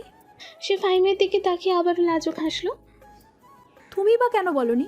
ফাহিম হেসে ফেলল। তানিয়ার হাতটা সে আরো শক্ত করে ধরলো। আমারও ভয় হতো তানিয়া, মনে হতো যদি তোমার মতো এত সুন্দর একটা মেয়ে আমাকে প্রত্যাখ্যান করে। তানিয়া ফাহিমের হাতে একটা চাপ দিল। তুমি একটা পাগল, তুমি জানো না তুমি আমার কাছে কতটা স্পেশাল। তুমি আমার কাছে তার চেয়েও বেশি স্পেশাল। তুমি আমার পুরো পৃথিবী। তারা দুজনে হাত ধরাধরি করে হাসলো। তাদের চোখে নতুন এক স্বপ্নের ঝলকানি। এই মুহূর্তে তাদের মনে হলো তারা যেন পৃথিবীর সবচেয়ে সুখী মানুষ। কিন্তু তাদের এই ভালোবাসার প্রকাশটুকু তখনও ছিল লক্ষ্যচক্ষুর আড়ালে, এক মিষ্টি লুকোচুরির খেলায় মোড়া। পরের দিন বিকেলে ফাহিম আর তানিয়া প্রথমবার গ্রামের নির্জন পুকুর পাড়ে ঘুরতে গিয়েছিল। পুকুরের শান্ত জল আর চারপাশে সবুজ গাছপালা তাদের মনে এক অন্য রকম শান্তি এনে দিয়েছিল। তারা পুকুর পাড়ে একটা বড় পাথরের ওপর বসেছিল, পা দুটো জলের দিকে ঝুলিয়ে। ফাহিম হঠাৎ শান্ত স্বরে বলল, আমার ছোটবেলাটা খুব কষ্টের ছিল জানো। সে একটা ছোট্ট নুড়ি নিয়ে জলে ছুড়ল। আমার বাবা যখন মারা গেলেন তখন আমি খুব ছোট। মা অনেক কষ্ট করে আমাকে বড় করেছেন। ওই যে দোকানটা দেখছো, সেটাও মায়ের অনেক পরিশ্রমের ফল। তানিয়া ফাহিমের হাতে হাত রাখলো। জানি ফাহিম, তোমার জীবনটা কতটা কঠিন ছিল আমি বুঝি, কিন্তু তুমি এত পরিশ্রমী, এত সৎ, তুমি একদিন ঠিক সফল হবে, আমি বিশ্বাস করি। তার চোখে ছিল গভীর শ্রদ্ধা আর ভালোবাসা। ফাহিম তানিয়ার দিকে ফিরল। তুমি এমন কথা বললে আমার মনে শক্তি আসে তানিয়া। তুমি ছাড়া আর কেউ আমাকে এভাবে বুঝে না। সে তানিয়ার হাতটা আরো শক্ত করে ধরল। তোমার ভালোবাসাই আমার শক্তি। আর আমার ছোটবেলাটা তোমার থেকে একদম আলাদা ছিল ফাহিম। আমি সবসময় মা বাবার আদরে বড় হয়েছি। আমার জীবনে কোনো কষ্ট ছিল না, সবসময় চাইলেই সব পেতাম। সে একটু চুপ করলো। কিন্তু তোমার গল্প শুনে আমার মনে হয়েছে জীবনের আসল মানেটা হয়তো তুমিই বেশি বোঝো। ফাহিম অবাক হয়ে জিজ্ঞেস করলো, আসল মানে? হ্যাঁ, সুখ আর দুঃখ দুটোই তো জীবনটাকে পরিপূর্ণ করে, তাই না? তোমার জীবনে কষ্ট ছিল বলে তুমি আজ এত শক্তিশালী, এত মানবিক। হয়তো তাই, কিন্তু এখন আমার জীবনে শুধু সুখই সুখ, কারণ তুমি এসেছো। দূর, সব সময় খালি এমন মিষ্টি কথা। তারা কিছুক্ষণ চুপ করে বসে রইল, পুকুরের শান্ত জলের দিকে তাকিয়ে। তাদের এই নিষ্পাপ কথোপকথন আর একে অপরের প্রতি সহানুভূতি তাদের বন্ধনকে আরও দৃঢ় করে তুলল। তাদের এই সময়টুকু যেন ছিল এক স্নিগ্ধ পবিত্র ভালোবাসার গল্প। পুকুর পাড় থেকে হেঁটে ফাহিম আর তানিয়া গ্রামের এক পুরনো বটগাছের নিচে এসে বসলো। দিনের আলো ফিকে হয়ে আসছিল, আর চারপাশের বাতাসে বুনো ফুলের মিষ্টি গন্ধ ভেসে বেড়াচ্ছিল। বটগাছের শিকড়গুলো মাটিতে অদ্ভুতভাবে ছড়িয়ে আছে, যেন প্রাচীন কোনো গল্পের সাক্ষী। বটগাছের গুঁড়িতে হেলান দিয়ে ফাহিম বলল, তানিয়া, আমি সবসময় স্বপ্ন দেখতাম একদিন আমি অনেক বড় কিছু করব। তার চোখ দুটোতে দূর ভবিষ্যতের স্বপ্ন জ্বলজ্বল করছিল। আমার মায়ের কষ্টগুলো আমি আর দেখতে পারি না। আমি চাই একদিন তাকে সব সুখ দেব। তানিয়া ফাহিমের দিকে ঝুঁকে বসলো। আমি জানি ফাহিম, তুমি পারবে। তোমার মধ্যে সেই জেদ আর পরিশ্রম করার ক্ষমতা দুটোই আছে। সে ফাহিমের হাতে হাত রাখলো। একদিন দেখবে আমি অনেক বড় বিজনেসম্যান হব। ঢাকা শহরে আমার নিজস্ব অফিস থাকবে, অনেক মানুষ আমার দোকানে কাজ করবে, আর তুমি রবে আমার পাশে। তানিয়া ফাহিমের চোখে চোখ রেখে বলে, আমি সবসময় তোমার পাশে থাকবো ফাহিম, সব সময়। তোমার প্রতিটি স্বপ্নই আমার স্বপ্ন। আমরা একসাথে সব কিছু করব। সত্যি তুমি আমার পাশে থাকবে? ফাহিম একটু অবাক হয়ে জিজ্ঞাসা করলো, তার চোখে এক ধরনের অনিশ্চয়তা। হ্যাঁ সত্যি। তুমি কি ভাবছো আমি তোমার পাশে থাকবো না? তার কণ্ঠে সামান্য অভিমান। ফাহিম তাড়াতাড়ি তানিয়ার হাতটা নিজের হাতে শক্ত করে ধরলো। না না, আমি তো ভাবিনি, শুধু এত ভালো লাগছে যে বিশ্বাস করতে পারছি না। আমরা একটা সুন্দর বাড়ি তৈরি করব, যেখানে শুধু আমরা দুজন থাকবো। সকালে ঘুম ভাঙলে দেখবো তুমি পাশে শুয়ে আছো। তানিয়া হেসে উঠল। আর আমরা একসাথে সকালে চা খাবো, তারপর তুমি কাজে যাবে আর আমি তোমার ফেরার জন্য অপেক্ষা করব। ফাহিম তানিয়ার দিকে আরো ঝুঁকে এলো। আমার ফেরার অপেক্ষায় থাকবে? হ্যাঁ, সারাদিন তোমার কথা ভাববো। তুমি যেদিন বড় বিজনেসম্যান হবে সেই দিন আমি সবার সামনে বলবো আমি ফাহিমের স্ত্রী। তার মুখে ছিল গর্বের হাসি। তারা হাতে হাত রেখে বসে রইল। তাদের চোখে তখন রঙিন স্বপ্ন। ভবিষ্যতের এক সোনালী ছবি যেন তাদের চোখের সামনে ভেসে উঠছিল। বটগাছে নীরব সাক্ষী হয়ে তাদের ভালোবাসার এই স্বপ্ন বুনন চলছিল। যদি আমাদের এই সম্পর্কে কোনো কালো বাধা হয়ে আসে তখন কি করবে তানিয়া? সেই ছায়ার ভিতর থেকেও আমি তোমাকেই চাইবো। কিছুদিন পরের কথা, গ্রামে মেলা বসেছে। চারিদিকে আলোর রোশনাই আর মানুষের ভিড়। নাগরদোলা থেকে ভেসে আসছে উচ্ছ্বসিত শিশুদের হাসি। বাতাসে ভাসছে জিলিপির মিষ্টি গন্ধ। ফাহিম ও তানিয়া হাত ধরে মেলার ভিড়ে ঘুরে বেড়াচ্ছিল। তানিয়ার চোখে মুগ্ধতা আর ফাহিমের চোখে তার ভালোবাসার মানুষটিকে খুশি দেখার আনন্দ। তানিয়া, আজ আমি অনেক খুশি। তানিয়ার হাতটা আলতো করে চেপে ধরে মেলার কোলাহল ভেদ করে তার কথাটা তানিয়ার কানে পৌঁছালো। তানিয়া ফাহিমের দিকে তাকিয়ে হাসলো। তার চোখেও ছিল অপার আনন্দ। আমিও ফাহিম অনেক অনেক খুশি। তারা একটি বেলুনওয়ালার পাশ দিয়ে যাচ্ছিল। ফাহিমা একটা লাল বেলুন কিনে তানিয়ার হাতে দিল। তানিয়া বেলুনটা নিয়ে হাসলো, যেন ছোটবেলায় ফিরে গেছে। তারা একটি ছোট দোকান থেকে হাতে গড়া মাটির খেলনা দেখছিল। ফাহিম তানিয়ার জন্য একটা ছোট্ট মাটির পুতুল কিনে দিল। এটা তোমার জন্য তানিয়া। তানিয়া পুতুলটা হাতে নিয়ে মুগ্ধ চোখে তাকালো। বাহ, কি সুন্দর! তুমি কেন এত ভালো ফাহিম? ফাহিম হেসে তানিয়ার কাঁধে হাত রাখলো। শুধু তোমার জন্য। তারা তারপর একটি নাগরদোলার কাছে গিয়ে দাঁড়ালো। অনেকক্ষণ ধরে দেখলো নাগরদোলা ঘুরছে আর মানুষ হাসছে। মেলার শব্দের সাথে মিশে যাচ্ছিল তাদের হাসির শব্দ, তাদের সুখের মুহূর্ত। তারা পরস্পরের দিকে তাকিয়ে গভীর ভালোবাসায় ডুবে যাচ্ছিল। এই মুহূর্তে তারা যেন পৃথিবীর সবচেয়ে সুখী যুগল। তাদের চারপাশে সব কিছু কেমন যেন উৎসব মুখর আনন্দের। ঠিক তখনই ভিড়ের মধ্যে থেকে একটা পরিচিত কফ কাশির শব্দ শোনা গেল। শব্দটা যেন খুব কাছে। তানিয়া আচমকা একটু চমকে উঠল। শব্দটা শুনে তানিয়ার ভাইয়ের কথা তার মনে পড়ে গেল। এই কাশিটা সে অনেকবার শুনেছে। সে দ্রুত ঘাড় ঘুরে দেখার চেষ্টা করলো, কিন্তু মেলার ভিড়ে কাউকে স্পষ্ট দেখতে পেল না। তার মনের কোণে এক অজানা আশঙ্কার শীতল স্পর্শ লাগলো। তাদের সুখের পেছনে নিয়তির কালো ছায়া যেন ধীরে ধীরে ঘনীভূত হতে শুরু করলো। পরের দিন সকালে তানিয়া তার ঘরে বসে কি যেন ভাবছিল। তার মুখে কাল মেলার রেশ তখনও লেগে আছে, কিন্তু অজানা একটা আশঙ্কা তার মনকে আচ্ছন্ন করে রেখেছে। হঠাৎ করে ঘরের দরজাটা সশব্দে খুলে গেল। তানিয়ার বড় ভাই রায়হান ঘরে ঢুকলো। তার মুখে স্পষ্ট বিরক্তি আর রাগ। তানিয়া ভাইকে দেখে চমকে উঠল। কোথায় ছিলি কাল থেকে? আর এসব কি করছিস তুই আজকাল? রায়হান রাগত স্বরে প্রশ্ন করলো। তার চোখে যেন আগুন ঝরাচ্ছে। আমি স্পষ্ট করে বলে দিচ্ছি, তুই আর ওই সিরিয়ালার সাথে মিশবি না। আমার কানে সব খবর আসছে। তার কণ্ঠস্বর এতটাই উঁচু ছিল যে তানিয়া কেঁপে উঠল। তানিয়া চোখ ছলছল করে উঠল। ভাইয়া, তুমি কি বলছো? ও তো খারাপ ছেলে না, তুমি ওকে চেনো না? তার গলাটা কান্না ভেজা। রায়হান টেবিলে সজোরে একটা ঘুষি মারল। চুপ কর, আমাকে চিনতে শেখাস না।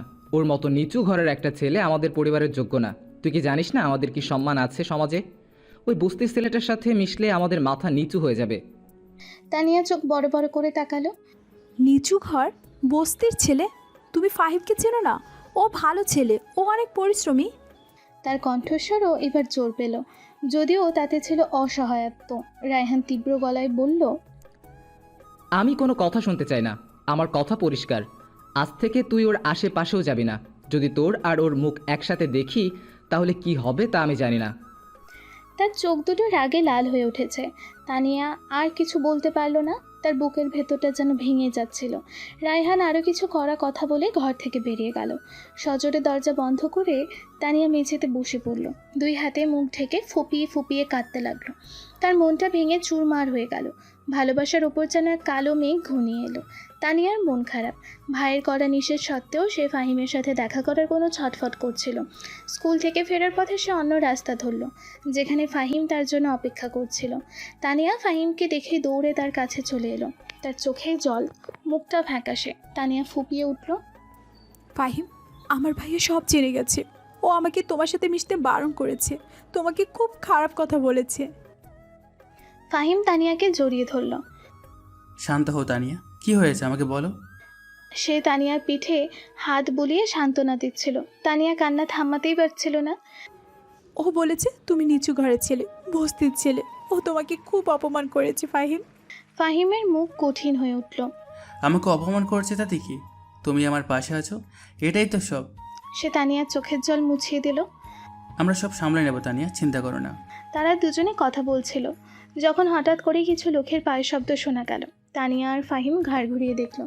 তাদের সামনে তানিয়ার ভাই রায়হান দাঁড়িয়ে আছে, তার সাথে আরও কয়েকজন লোক। রায়হানের চোখে আগুন, মুখটা পাথরের মতো কঠিন। রায়হান রাগত স্বরে গর্জে উঠল। এই, তোরা দুইজন এইখানে কি করছিস? তার সাথে থাকা লোকগুলো ফাহিমের দিকে এগিয়ে এলো। ফাহিম তানিয়াকে নিজের পেছনে আড়াল করে দাঁড়ালো। রায়হান ভাই, আপনি কি করছেন? রায়হান ফাহিমের কলার ধরে সজোরে টানলো। তোর এত সাহস আমার বোনের সাথে লুকিয়ে দেখা করিস? তুই কে যে আমার বোনের সাথে মিশবি? ছাড়ুন আমাকে। ফাহিম নিজেকে ছাড়ানোর চেষ্টা করলো, কিন্তু লোকগুলো তাকে ঘিরে ধরেছে। রায়হান ফাহিমকে ধাক্কা মেরে ফেলে দিল, তারপর তার লোকজনকে ইশারা করলো। মুহূর্তেই ফাহিমের ওপর হামলা শুরু হলো। লোকগুলো নির্মমভাবে ফাহিমকে মারধর করতে লাগলো। ফাহিম মাটিতে পড়ে গেল, তার মুখ থেকে আর্তনাদ বেরোচ্ছিল। ভাইয়া, বেরো না ওকে প্লিজ। তানিয়া চিৎকার করে কান্না করে উঠল। সে ফাহিমের দিকে ছুটে যেতে চাইলো, কিন্তু রায়হানের একজন লোক তাকে আটকে রাখলো। তানিয়ার চোখের সামনে তার ভালোবাসা মার খাচ্ছিল, আর সে কিছুই করতে পারছিল না। তার চিৎকার আর কান্নায় চারপাশের বাতাস ভারী হয়ে উঠল। ফাহিমকে মেরে রক্তাক্ত করে ফেলেছে। সন্ধ্যায় গ্রামের মোড়ে মেলার আসর বসেছে। মাঝখানে ফাহিমকে ধরে আনা হয়েছে। তার জামা কাপড় ছেঁড়া, মুখ ফোলা, ঠোঁটের কোণে রক্ত লেগে আছে। গ্রামের মাতব্বররা গোল হয়ে বসে আছেন। রায়হান এবং তার বাবা, অর্থাৎ তানিয়ার বাবা, সামনের সারিতে বসে আছে। তানিয়াকে একপাশে ধরে রাখা হয়েছে। গ্রামের অন্যান্য মানুষও ভিড় করে আছে। ফাহিমের মা ভিড়ের মধ্যে অসহায়ভাবে দাঁড়িয়ে আছেন, তার চোখে জল। এক মাতব্বর বললেন, রায়হান, কি হয়েছে সব খুলে বল। রায়হান আঙুল তুলে ফাহিমের দিকে। হুজুর, এই ছেলে আমার বোনকে বিরক্ত করছে, ওর পিছু নাই। কতবার নিষেধ করেছি, শোনেনি, আজ হাতে নাতে ধরেছি। তার কণ্ঠে তীব্র রাগ আর ঘৃণা। দ্বিতীয় মাতব্বর বললেন, ফাইন, তোমার কিছু বলার আছে? ফাহিম কষ্টে গোঙাতে গোঙাতে বলে, মিথ্যা কথা, আমি তানিয়াকে ভালোবাসি, ও আমাকে ভালোবাসে, আমরা কোনো অন্যায় করিনি। তার গলা ভাঙা কিন্তু দৃঢ়। তানিয়ার বাবা ক্ষিপ্ত স্বরে বললেন, চুপ কর, তোর এত বড় সাহস আমার মেয়ের নাম ধরে বলিস? আমার মেয়ের মান সম্মান ডুবিয়ে দিয়েছিস। তিনি উঠে দাঁড়িয়ে তানিয়ার দিকে এগিয়ে গেলেন। বল তানিয়া, তুই কি এই ছেলেকে ভালোবাসিস? তার গলায় এমন এক ভীতি ছিল যে তানিয়া কেঁপে উঠল। ফাহিমের মা আর্তনাদ করে, আমার ছেলে তো কোনো দোষ করেনি, ও কেন মিথ্যে বলবে? ও ভালো ছেলে। তিনি ফাহিমের কাছে যেতে চাইলেন, কিন্তু গ্রামের লোক তাকে আটকে দিল। মাতব্বর বললেন, শান্ত হো, আগে তানিয়ার কথা শুনি। তানিয়া রায়হানের দিকে তাকালো, তার চোখে ভয়। তারপর বাবার মুখের দিকে তাকালো, যেখানে ছিল ক্রোধ আর হতাশা। তার চোখ আবারও ফাহিমের দিকে গেল। ফাহিম তাকে আশ্বস্ত করার চেষ্টা করছে, কিন্তু পরিবারের সম্মান, ভাইয়ের ভয়, সব কিছু তার চোখের সামনেই ভাসছিল। তার মন ভেঙে যাচ্ছিল। সে জানতো এখানে একটা ভুল কথা বললে ফাহিমের সব শেষ, কিন্তু পরিবারের সম্মানও তো তার কাছে কম গুরুত্বপূর্ণ নয়। তানিয়ার বাবা আবারও হুঙ্কার দিলেন, বল তানিয়া, তুই কি এই নোংরা ছেলেকে ভালোবাসিস? তার চোখে স্পষ্ট হুমকি। রায়হান তানিয়ার দিকে অগ্নিদৃষ্টিতে তাকিয়েছিল। তানিয়া বুঝতে পারছিল এখন তার একটা ভুল সিদ্ধান্ত তার পরিবারকে ধ্বংস করে দিতে পারে। ফাহিমকে বাঁচানোর জন্য তার নিজের জীবনও হয়তো বিপদে পড়বে। তার ভেতর থেকে এক তীব্র দ্বন্দ্ব চলছিল। তানিয়া চোখ বন্ধ করলো এক মুহূর্তের জন্য। যখন সে চোখ খুলল তার চোখে ছিল এক ভিন্ন দৃঢ়তা। সেই দৃঢ়তা ছিল ভয় থেকে আসা। সে একটা গভীর শ্বাস নিল, তারপর ধীরে ধীরে মাথা তুলল। তার চোখ ফাহিমের দিকে গেল। ফাহিমের চোখে ছিল আশা, বিশ্বাস। তানিয়া কান্না জড়িত কণ্ঠে কিন্তু দৃঢ়ভাবে বলল, না, আমি ওকে ভালোবাসিনি। ওই আমার পিছু লাগতো, স্কুলে গেলে বাজেভাবে হাসতো, বিরক্ত করতো। আমি ওর জন্য লজ্জায় স্কুলে যেতে পারছিলাম না। শেষে আমায় এমন মানসিক চাপ দিচ্ছিল যে আমি তার সাথে কথা বলতে বাধ্য হয়েছিলাম। পরে আমাকে ফুসলিয়ে ফাসলিয়ে তার প্রেমের জালে ফাঁসিয়েছে। তার প্রতিটি শব্দ যেন ফাহিমের বুকে একটি তীক্ষ্ণ ছুরির মতো বিঁধছিল। তানিয়ার গলা কাঁপছিল কিন্তু সে থামল না। ও আমাকে উত্ত্যক্ত করতো। ফাহিম সম্ভিত হয়ে গেল, তার চোখে অবিশ্বাস আর গভীর কষ্ট। তানিয়া, তুমি মিথ্যা বলছো কেন? ফাহিমের গলা ফেটে আর্তনাদ বেরোলো, তার মুখটা ফেটে রক্ত বেরোচ্ছিল। সে বিশ্বাস করতে পারছিল না তানিয়া এমন কথা বলতে পারে। মাতব্বর তানিয়ার বাবার দিকে তাকিয়ে বললেন, শুনেছ সব? তানিয়ার বাবা রায়হানের দিকে তাকিয়ে বিজয়ীর হাসি হাসলেন। শুনেছিস, এখন এর বিচার হোক। যেহেতু মেয়ে নিজে বলেছে, এর বিরুদ্ধে ব্যবস্থা নিতেই হবে। আরেক মাতব্বর ফাহিমের দিকে তাকিয়ে বলে, গ্রামের মেয়েদের সম্মান নষ্ট করার দায় তোমাকে এই গ্রাম থেকে আজীবনের জন্য বের করে দেওয়া হলো। আজই তোমাকে এই গ্রাম ছাড়তে হবে। ফাহিম উঠে দাঁড়ানোর চেষ্টা করলো কিন্তু তার শরীরের প্রতিটা পেশিতেই ব্যথা। আমি নির্দোষ, আমি তানিয়াকে ভালোবাসি। তানিয়া। সে তানিয়ার দিকে হাত বাড়ালো, তার চোখে ছিল এক শেষ আকুতি। কিন্তু তানিয়া মাথা নিচু করে নিল। সে ফাহিমের দিকে আর তাকাতেই পারল না। তার চোখ থেকে অঝরে জল গড়িয়ে পড়ছিল। সে তার পরিবারকে বাঁচালো কিন্তু নিজের ভালোবাসাটাকে ত্যাগের বিনিময়ে। মাতব্বর চিৎকার করে বলে, বের করে দাও একে গ্রাম থেকে এখনই। রায়হান আর তার লোকগুলো ফাহিমকে টেনে ধরল। যা, বের হয়ে যা এখান থেকে। তারা ফাহিমকে টানতে টানতে মেলার বাইরে নিয়ে গেল। ফাহিম অসহায়ভাবে তানিয়ার দিকে তাকিয়েছিল। তার চোখে ছিল এক প্রশ্নবোধক চিহ্ন, যা হয়তো তানিয়াকে সারা জীবন তারা করে বেড়াবে। ফাহিমকে জোর করে গ্রাম থেকে বের করে দেওয়া হলো। তার জীবনটা যেন এক মুহূর্তে ওলট পালট হয়ে গেল। তানিয়া তখনও মাথা নিচু করে স্থির দাঁড়িয়েছিল। তার চোখের জল মেলার কোলাহলের মধ্যে মিশে যাচ্ছিল। গভীর রাত। ঢাকাগামী একটি লোকাল বাসের শেষে সিটে ফাহিম একা বসে আছে। বাইরের অন্ধকার, গাছপালা আর বিদ্যুতের খুঁটিগুলো দ্রুত পেরিয়ে যাচ্ছে। ফাহিমের চোখে রাজ্যের ক্লান্তি, মুখে মারধরের চিহ্নগুলো স্পষ্ট। তার পুরো শরীর ব্যথা করছে, কিন্তু তার মন ভাঙার বেদনা সেটার চেয়েও অনেক বেশি তীব্র। গ্রামের শেষ সীমানা পেরোনোর সময় সে একবার পেছনে ফিরে তাকায়নি। তার চোখে তখনও তানিয়ার সেই নির্মম কথাগুলো ভাসছে, আমি ওকে ভালোবাসিনি, ওই আমার পিছু নিয়েছিল। ফাহিম জানালা দিয়ে বাইরের অন্ধকার দিকে তাকিয়েছিল। তার মনে শুধু একটাই প্রশ্ন, তানিয়া, কেন এমন করলে তুমি? তার চোখ থেকে এক ফোঁটা অশ্রু গাল বেয়ে গড়িয়ে পড়ল। সে ধীরে ধীরে মাথাটা সিটের সাথে হেলিয়ে দিল। সবটাই মিথ্যা ছিল। ফাহিম আপন মনেই ফিসফিস করে বলল, তার কণ্ঠস্বরে গভীর অবিশ্বাস আর হতাশা। তার পুরো অস্তিত্ব জুড়ে এক বিশাল শূন্যতা। যে মেয়েটিকে আমি নিজের পৃথিবী ভেবেছিলাম, যার সাথে ভবিষ্যতের স্বপ্ন বুনেছিলাম, সেই মেয়ে আমাকে সবার সামনে মিথ্যা অপবাদ দিয়ে গ্রাম ছাড়া করে দিল। একটা দীর্ঘশ্বাস ফেলল ফাহিম। তার চোখের সামনে তানিয়ার সাথে কাটানো প্রতিটি মুহূর্ত ভেসে উঠছিল। প্রথম দেখা, পুকুর পাড়ে বসে গল্প করা, বটগাছের নিচে ভবিষ্যতের স্বপ্ন দেখা, সব কিছু কি তবে মিথ্যা ছিল তানিয়া? আমি কি এতই বোকা ছিলাম যে একটা মেয়ের ছলনা বুঝতে পারিনি? আমি তো তোমাকে ভালোবেসেছিলাম।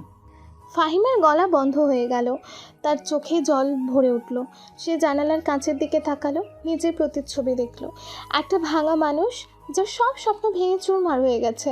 তার মনে পড়ল তার মায়ের মুখ, তার জন্য মা কতটা কষ্ট করেছেন। আর আজ সে মাকে একা ফেলে অপমানিত হয়ে গ্রাম ছেড়ে যাচ্ছে। এই কষ্টটা তাকে আরও বেশি পোড়াচ্ছিল। সে ভাবছিল, মা এখন কি করছেন? তার নিশ্চয়ই খুব কষ্ট হচ্ছে। ফাহিমের মনটা আরও খারাপ হয়ে গেল। একাকিত্ব আর কষ্ট তাকে এমনভাবে ঘিরে ধরেছিল যেন এই বাসের শেষ সীমানায় সে একা, আর কেউ নেই। দীর্ঘ যাত্রাপথের প্রতিটা মিনিট তার কাছে এক একটি প্রহরের মতো মনে হচ্ছিল। সকালে বাস যখন ঢাকায় থামলো তখন শহরের জীবনযাত্রা সবে শুরু হচ্ছে। ফাহিম বাস থেকে নেমে চারপাশে তাকালো। উঁচু উঁচু বিল্ডিং, দ্রুত ছুটে চলা গাড়ি, মানুষের জনারণ্য। তার গ্রামের শান্ত পরিবেশের সাথে এর কোনো মিল নেই। তার কাছে সব কিছুই অচেনা, বিশাল আর ভীতিকর মনে হলো। কাঁধে একটা ছোট্ট ব্যাগ, তাতে কিছু জামা কাপড় আর কিছু ভাঙা স্বপ্ন। সে হাঁটতে শুরু করলো। প্রথমে রেল স্টেশনের দিকে গেল। হয়তো কেউ সহানুভূতি দেখাবে, কিন্তু সেখানেও ভিড় আর অনিশ্চয়তা। তারপর ফুটপাত ধরে হেঁটে চলল। তার কোনো নির্দিষ্ট গন্তব্য নেই, কোনো পরিচিত মুখ নেই। পেটটা মোচড় দিয়ে উঠল। কাল রাত থেকে কিছুই খাওয়া হয়নি। সকাল গড়িয়ে দুপুর হলো। ফাহিম ক্লান্ত পায়ে শহরের রাস্তা ধরে ঘুরে বেড়ায়। সে বিভিন্ন দোকানে, নির্মাণাধীন ভবনের সামনে গিয়ে কাজ খোঁজে। সে এক চায়ের দোকানে জিজ্ঞাসা করলো, ভাই কোনো কাজ আছে? চায়ের দোকানদার তার দিকে এক পলক তাকিয়ে বলল, না নেই, যাও অন্য কোথাও দেখো। একটা রিক্সাওয়ালাকে দেখে ফাহিম জিজ্ঞেস করলো, ভাই কোনো কাজের সন্ধান দিতে পারবেন? রিক্সাওয়ালা মাথা নেড়ে বলল, না রে বাবা, কাজের খুব অভাব, নিজেই কুলিয়ে উঠতে পারি না। হতাশা তাকে ঘিরে ধরল। শহরের এই বিশালত্ব তাকে যেন আরও একা করে দিল। ফুটপাতের ওপর বসে পড়ল ফাহিম। তার মুখে ক্লান্তির ছাপ স্পষ্ট। ক্ষুধা আর তৃষ্ণায় তার গলা শুকিয়ে আসছে। সে পকেটে হাত দিল। মাত্র কয়েকটা ছেঁড়া নোট। এই টাকা দিয়ে সে কতক্ষণ চলতে পারবে? তার চোখ দুটো শহরের এই ব্যস্ত জীবনযাত্রার দিকে তাকিয়েছিল। মানুষ ছুটে চলছে, কিন্তু কেউই তার দিকে ফিরে তাকাচ্ছে না। তার মনে হলো সে যেন এই বিশাল শহরে এক বিন্দু মাত্র অস্তিত্ব। হতাশার কালো মেঘ যেন তাকে আচ্ছন্ন করে ফেলল। বিকেলে ফাহিম হাঁটতে হাঁটতে শহরের একটা বড় মার্কেটের সামনে এসে দাঁড়ালো। মার্কেটের ভেতরে সারি সারি দোকান। এর মধ্যে একটা বড় ইলেকট্রনিক্স দোকানের পাশ দিয়েই সে যাচ্ছিল। দোকানের ভেতর বেশ ভিড়। ফাহিমের চোখগুলো যেন শূন্য দৃষ্টিতে চারিদিকেই ঘুরছিল। হঠাৎ তার নজর পড়ল দোকানের কাচের ভেতরে সাজানো চকচকে নতুন সিডি প্লেয়ারগুলোর দিকে। তার নিজের ছোট সিডি দোকানের কথা মনে পড়ল। দোকানের ভেতরে একজন বয়স্ক লোক, যিনি দোকানের মালিক বলে মনে হলো। তিনি কাউন্টারের কাছে দাঁড়িয়ে কর্মচারীদের কিছু নির্দেশ দিচ্ছিলেন। তার চোখ হঠাৎ বাইরে ফাহিমের উপর পড়ল। ফাহিমের মলিন পোশাক, ক্লান্ত মুখ আর চোখে এক ধরনের অসহায়ত্ব দেখে তিনি বুঝতে পারলেন ছেলেটি কষ্টে আছে। তার মনে এক ধরনের মায়া জন্মালো। দোকানের মালিক কাঁচের দরজা খুলে বলেন, এই ছেলে, কি খুঁজছিস? তার গলায় এক ধরনের কর্কশতা থাকলেও চোখে ছিল কৌতূহল। ফাহিম চমকে উঠল। সে মালিকের দিকে তাকালো। কাজ করছি স্যার। কাজ? কি কাজ জানিস তুই? তিনি ফাহিমের দিকে তাকিয়ে তার মলিন চেহারাটা দেখলেন। ফাহিম মাথা নিচু করে বলল, আমি গ্রামের সিঁড়ি বিক্রি করতাম, নিজের ছোট্ট একটা দোকান ছিল। দোকানের মালিকের ভ্রু কুঁচকে উঠল। সিডি বিক্রি? তাহলে তো কাজের অভিজ্ঞতা আছে। তিনি কিছুক্ষণ চুপ করে রইলেন। ফাহিমের দিকে তীক্ষ্ণ দৃষ্টিতে তাকিয়ে বলেন, সিডি বিক্রি করতেছিস? ঠিক আছে, কাল থেকে চলে আসিস আমার দোকানে। তার কণ্ঠে এবার কিছুটা নরম সুর। আমার দোকানে সিডি ভিডিওর কাজ আছে। প্লেগুলোরও গোছাতে হবে, কাস্টমারদের সাহায্য করতে হবে। ফাহিম বিশ্বাস করতে পারছিল না। তার চোখ দুটো বড় হয়ে গেল। সত্যি বলছেন স্যার? ধন্যবাদ, অনেক ধন্যবাদ স্যার। তার চোখে একরাশ কৃতজ্ঞতা আর আনন্দ। এই মুহূর্তে এই কাজটা তার কাছে আকাশের চাঁদ হাতে পাওয়ার মতো ছিল। আগে দেখ কাজটা করতে পারিস কি না। কাল সকাল 10টায় চলে আসবি। আর হ্যাঁ, একটু পরিষ্কার পরিচ্ছন্ন হয়ে আসবি। তিনি একটু হাসলেন। ফাহিম মাথা নেড়ে বলল, হ্যাঁ স্যার, অবশ্যই আসবো। ধন্যবাদ স্যার। তার মুখটা উজ্জ্বল হয়ে উঠল। ক্ষুধার্ত ফাহিম যেন হঠাৎ করে জীবনের এক নতুন দিশা খুঁজে পেল। সে মাথা নিচু করে মালিককে সালাম দিয়ে সেখান থেকে চলে গেল। তার মনে নতুন এক আশা জন্ম নিল। পরের দিন সকালে ফাহিম দোকানের মালিকের কথা মতো পরিষ্কার পরিচ্ছন্ন হয়ে এসেছে। সে সারা রাত বাস স্ট্যান্ডে কাটিয়েছে। তার পরনে একটা সাধারণ শার্ট, কিন্তু আগের দিনের সেই হতাশ চেহারাটা নেই। তার চোখে নতুন আশার ঝলক। সে দোকানের ভেতরে ঢুকে কাউন্টারের দিকে গেল। মালিক তাকে দেখেই মাথা নেড়ে সম্মতি জানালেন। ফাহিমকে কিছু প্রাথমিক কাজ বুঝিয়ে দিলেন। ফাহিম খুব মন দিয়ে কাজ করতে শুরু করলো। দোকানের তাক থেকে সিডি ডিভিডি প্লেয়ারগুলো নামিয়ে সেগুলো পরিষ্কার করে আবারও সাজিয়ে রাখছে। তার হাতগুলো দ্রুত চলছে।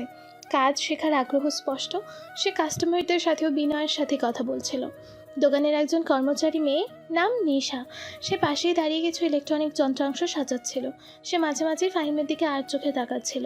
ফাহিমের কাজের প্রতি মনোযোগ আর তার নতুন পরিবেশে মানিয়ে নেওয়ার চেষ্টা নিশার ভালোই লাগছিল। ফাহিমের চেহারায় এক ধরনের সারল্য ছিল, যা নিশার দৃষ্টি আকর্ষণ করেছিল। নিশা ফাহিমের কাছে এসে বলে, নতুন এসেছো নাকি? ফাহিম ঘাড় ঘুরিয়ে তাকালো। হ্যাঁ, আজ থেকে কাজ শুরু করলাম। আগে কোথায় কাজ করতে? গ্রামে নিজের একটা ছোটো দোকান ছিল, সিডি ডিভিডির ব্যবসা করতাম। সে কাজের দিকেই মনোযোগ দিয়ে বলল, ও তাই বুঝি। তুমি তো খুব মন দিয়ে কাজ করো, সবাই তো এত মন দিয়ে কাজ করে না। তার কণ্ঠে এক ধরনের মুগ্ধতা। ফাহিম একটু হাসলো। কাজ তো কাজই, মন দিয়ে না করলে কিভাবে হয়। নিশা তার দিকে কিছুক্ষণ তাকিয়ে রইল। ফাহিমের শান্ত স্বভাব আর তার সৌন্দর্যে নিশা যেন একটু কিছুটা আকৃষ্টই হচ্ছিল। তোমার নাম কি? ফাহিম। আমার নাম নিশা। যদি কোনো দরকার হয় বলতে পারো। ধন্যবাদ নিশা। নিশা আবারও তার কাজে ফিরে গেল, কিন্তু তার চোখগুলো মাঝে মাঝে ফাহিমের দিকে যাচ্ছিল।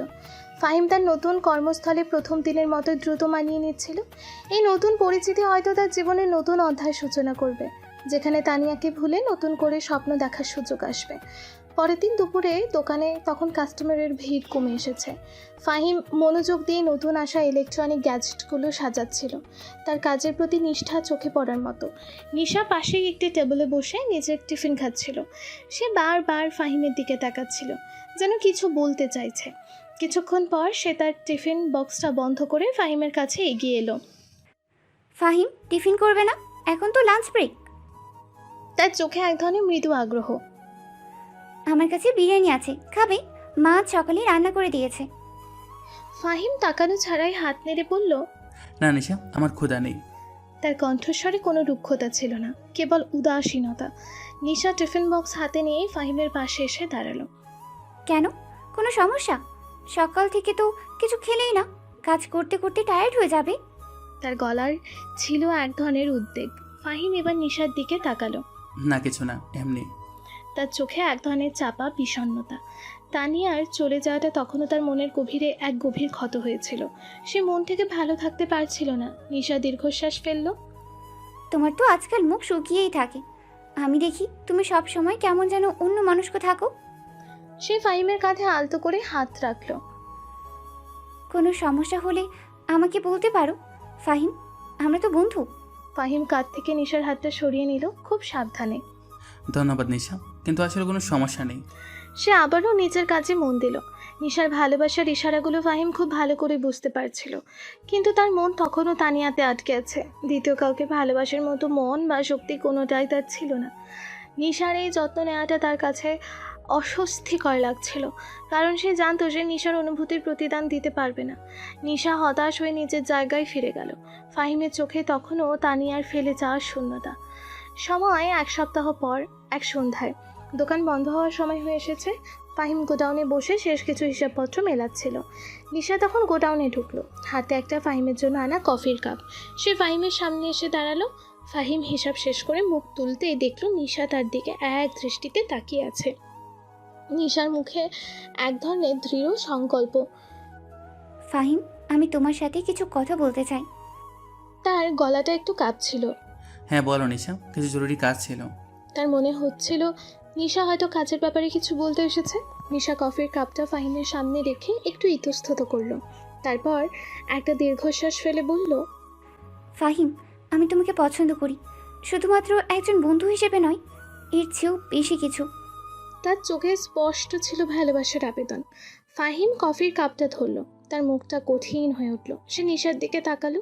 তার চোখে সম্মান ছিল, কিন্তু তার ভেতরের কষ্টও স্পষ্ট ছিল। নিশা, আমি জানি তুমি ভালো মেয়ে, খুব ভালো মেয়ে, কিন্তু আমি একজনকে ভালোবাসি। থাকা ছাড়া আমি দ্বিতীয়বার আর কাউকে ভালোবাসতে পারবো না। নিশার মুখে স্পষ্ট হতাশার ছায়া পড়ল। সে মাথা নিচু করলো। ও, এই একটা শব্দই তার সব অনুভূতি প্রকাশ করলো। তার স্বপ্নগুলো যেন মুহূর্তেই ভেঙে গেল। ফাহিম নিশার হাতটা আলতো করে ধরল। আমি দুঃখিত নিশা, আমি তোমাকে মিথ্যা আশা দিতে চাই না। আমার জীবনে এমন কিছু করেছে যার পর আমার পক্ষে কাউকে ভালোবাসা সম্ভব নয়। তার কথাগুলো ছিল সত্যতায় ভরা। নিশা চোখ তুলল। তার চোখে ছিল জল, কিন্তু মুখে ছিল এক ধরনের অদ্ভুত প্রশান্তি। ঠিক আছে ফাহিম, আমি বুঝি। তোমার সততাই আমি মুগ্ধ। আমি জানি তুমি কখনো কাউকে কষ্ট দেবে না। আমি হয়তো তোমার ভালোবাসা পাবো না, কিন্তু আমি একজন ভালো বন্ধু পেয়েছি, এটাই অনেক। ফাহিম নিশার দিকে তাকিয়ে রইল। তার মনটা খারাপ হয়ে গেল। সে নিশার কষ্টটা বুঝতে পারছিল। নিশা কফির কাপটা নিয়ে গোডাউন থেকে বেরিয়ে গেল। ফাহিম জানতো তার এই স্পষ্ট জবাব হয়তো নিশার মন ভেঙে দিয়েছে, কিন্তু মিথ্যা আশা দেওয়াটা আরও বড় অপরাধ হতো। অতীতের ছায়া তখনও তার বর্তমানের ওপর লম্বা হয়েছিল। ধীরে ধীরে 5 বছর কেটে গেছে। সে গ্রামের সহজ সরল ছেলেটি আজ ঢাকা শহরের একজন সফল ব্যবসায়ী। ফাহিমের পরিশ্রম আর বুদ্ধিমত্তা তাকে এই জায়গায় নিয়ে এসেছে। আজ সে আর সেই ছোট্ট সিডি দোকানের কর্মচারী নয়, বরং নিজেই একটি সুসজ্জিত ইলেকট্রনিক্স শোরুমের মালিক, যার নিজস্ব অফিস আছে। তার অফিসটা ছিমছাম আধুনিক আসবাবপত্রে সজ্জিত। টেবিলে একটা ল্যাপটপ, ফোন আর ফাইলের স্তূপ। ফাহিমের পরনে একটা সুন্দর শার্ট, মুখে হালকা দাড়ি। তার চেহারায় এক ধরনের আত্মবিশ্বাস আর পরিপক্কতা ফুটে উঠেছে। ফাহিম তার অফিসের চেয়ারে বসে ফোনে কথা বলছিল। হ্যাঁ, নতুন প্রজেক্টটা আমরা কালই শুরু করব, সব রেডি রাখুন। এই প্রজেক্ট আমাদের কোম্পানির জন্য খুবই গুরুত্বপূর্ণ। তার কণ্ঠে দৃঢ়তা, ব্যবসায়িক বুদ্ধি স্পষ্ট। আমরা চাইছি আমরা যেন এই প্রজেক্টে আমাদের সেরাটা দিতে পারি। ফোনের অপর প্রান্ত থেকে তার ম্যানেজার নিশ্চিত করলো। ফাহিম ফোন রেখে দিল। তার মুখে সাফল্যের ঝলক হাসি। সে উঠে জানালার কাছে গেল। কাছের ওপার থেকে ঢাকা শহরের রাতের আলো ঝলমলে দৃশ্য দেখা যাচ্ছে। 5 বছর আগে আমি শহরে এসেছিলাম এক শূন্য পকেটে, বুকে একরাশ কষ্ট নিয়ে। আজ আমার সব কষ্ট যেন সাফল্যের আলোয় ঢাকা পড়ে গেছে। সে তার জীবনের এই 5 বছরের পথ চলাটা ভাবছিল। প্রথম দিকে দোকানের মালিকের কাছে তার বিশ্বস্ততা অর্জন, তারপর সিডি ব্যবসার পাশাপাশি অন্যান্য ইলেকট্রনিক্স পণ্যের ধারণা দেওয়া, নতুন নতুন কাস্টমারদের আকৃষ্ট করা। নিজের মেধা আর রাত দিন পরিশ্রম দিয়ে সে সেই সাম্রাজ্য গড়ে তুলেছে। এখন সে কোটিপতি, সফল ব্যবসায়ী। কিন্তু এই সাফল্যের পেছনে লুকিয়ে আছে সেই তানিয়া স্মৃতি, সেই অপমানের দহন, যা তাকে সব সময় আরও এগিয়ে যেতে প্রেরণা দিয়েছে। তার মনে হয়েছিল যেন সে একটি নতুন যুদ্ধে জয়ী হয়েছে। দুপুরে ফাহিম তার অফিসের কাছে একটা রেস্তোরাঁ থেকে মিটিং সেরে ফিরছিল। ব্যস্ত দুপুর, রেস্তোরাঁটা প্রায় খালিই ছিল। সে বেরিয়ে আসছিল যখন হঠাৎ করে প্রবেশপথে এক পরিচিত মুখের দিকে চোখ পড়ল। মেয়েটি তাকে দেখে মুহূর্তের জন্য থমকে গেল, তারপর বিস্ময়ে চোখ বড় বড় করলো। ফাহিম না তুমি? বিশ্বাসই হচ্ছে না। তানিয়ার বান্ধবী লামিয়া এগিয়ে এলো, তার মুখে অবিশ্বাস। সে তানিয়ার স্কুলের বান্ধবী ছিল। ফাহিম একটু আশ্চর্য হয়ে তাকালো। সে চট করে লামিয়াকে চিনতে পারছিল না। তুমি তানিয়ার বান্ধবী লামিয়া না? লামিয়া হেসে বলল, হ্যাঁ, আমি লামিয়া। তুমি কত ছোট ছিলে, এখন এত বড় হয়ে গেছো, তোমাকে চেনাই যাচ্ছে না। সেই ফাহিমের দিকে তাকিয়ে রইল, তার চোখে স্পষ্ট কৌতূহল। তুমি এখানে কি করছো? কেমন আছো? ভালো আছি, তুমি এখানে কি করছো? ফাহিম শান্ত স্বরে বলল, তার মনে এক চাপা অস্থিরতা। আমি তো অনেক দিন ধরে ঢাকায় থাকি, একটা বেসরকারি কোম্পানিতে কাজ করি।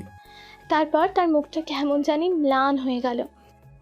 জানো ফাহিম, তানিয়া সেদিন তোমাকে কেন মিথ্যে বলেছিল? তার গলায় ছিল এক ধরনের বেদনা। ফাহিম স্তব্ধ হয়ে গেল, তার বুকের ভেতরটা ধক করে উঠল। কি বলছো? তার কণ্ঠস্বর নিচু হয়ে গেল। সে আর নড়তেই পারছিল না, যেন তার পা দুটো মাটির সাথে গেঁথে গেছে। লামিয়া ধীরে ধীরে বলল, ওর ভাই রায়হান ওকে জোর করেছিল, তোমাকে মেরে ফেলার হুমকি দিয়েছিল।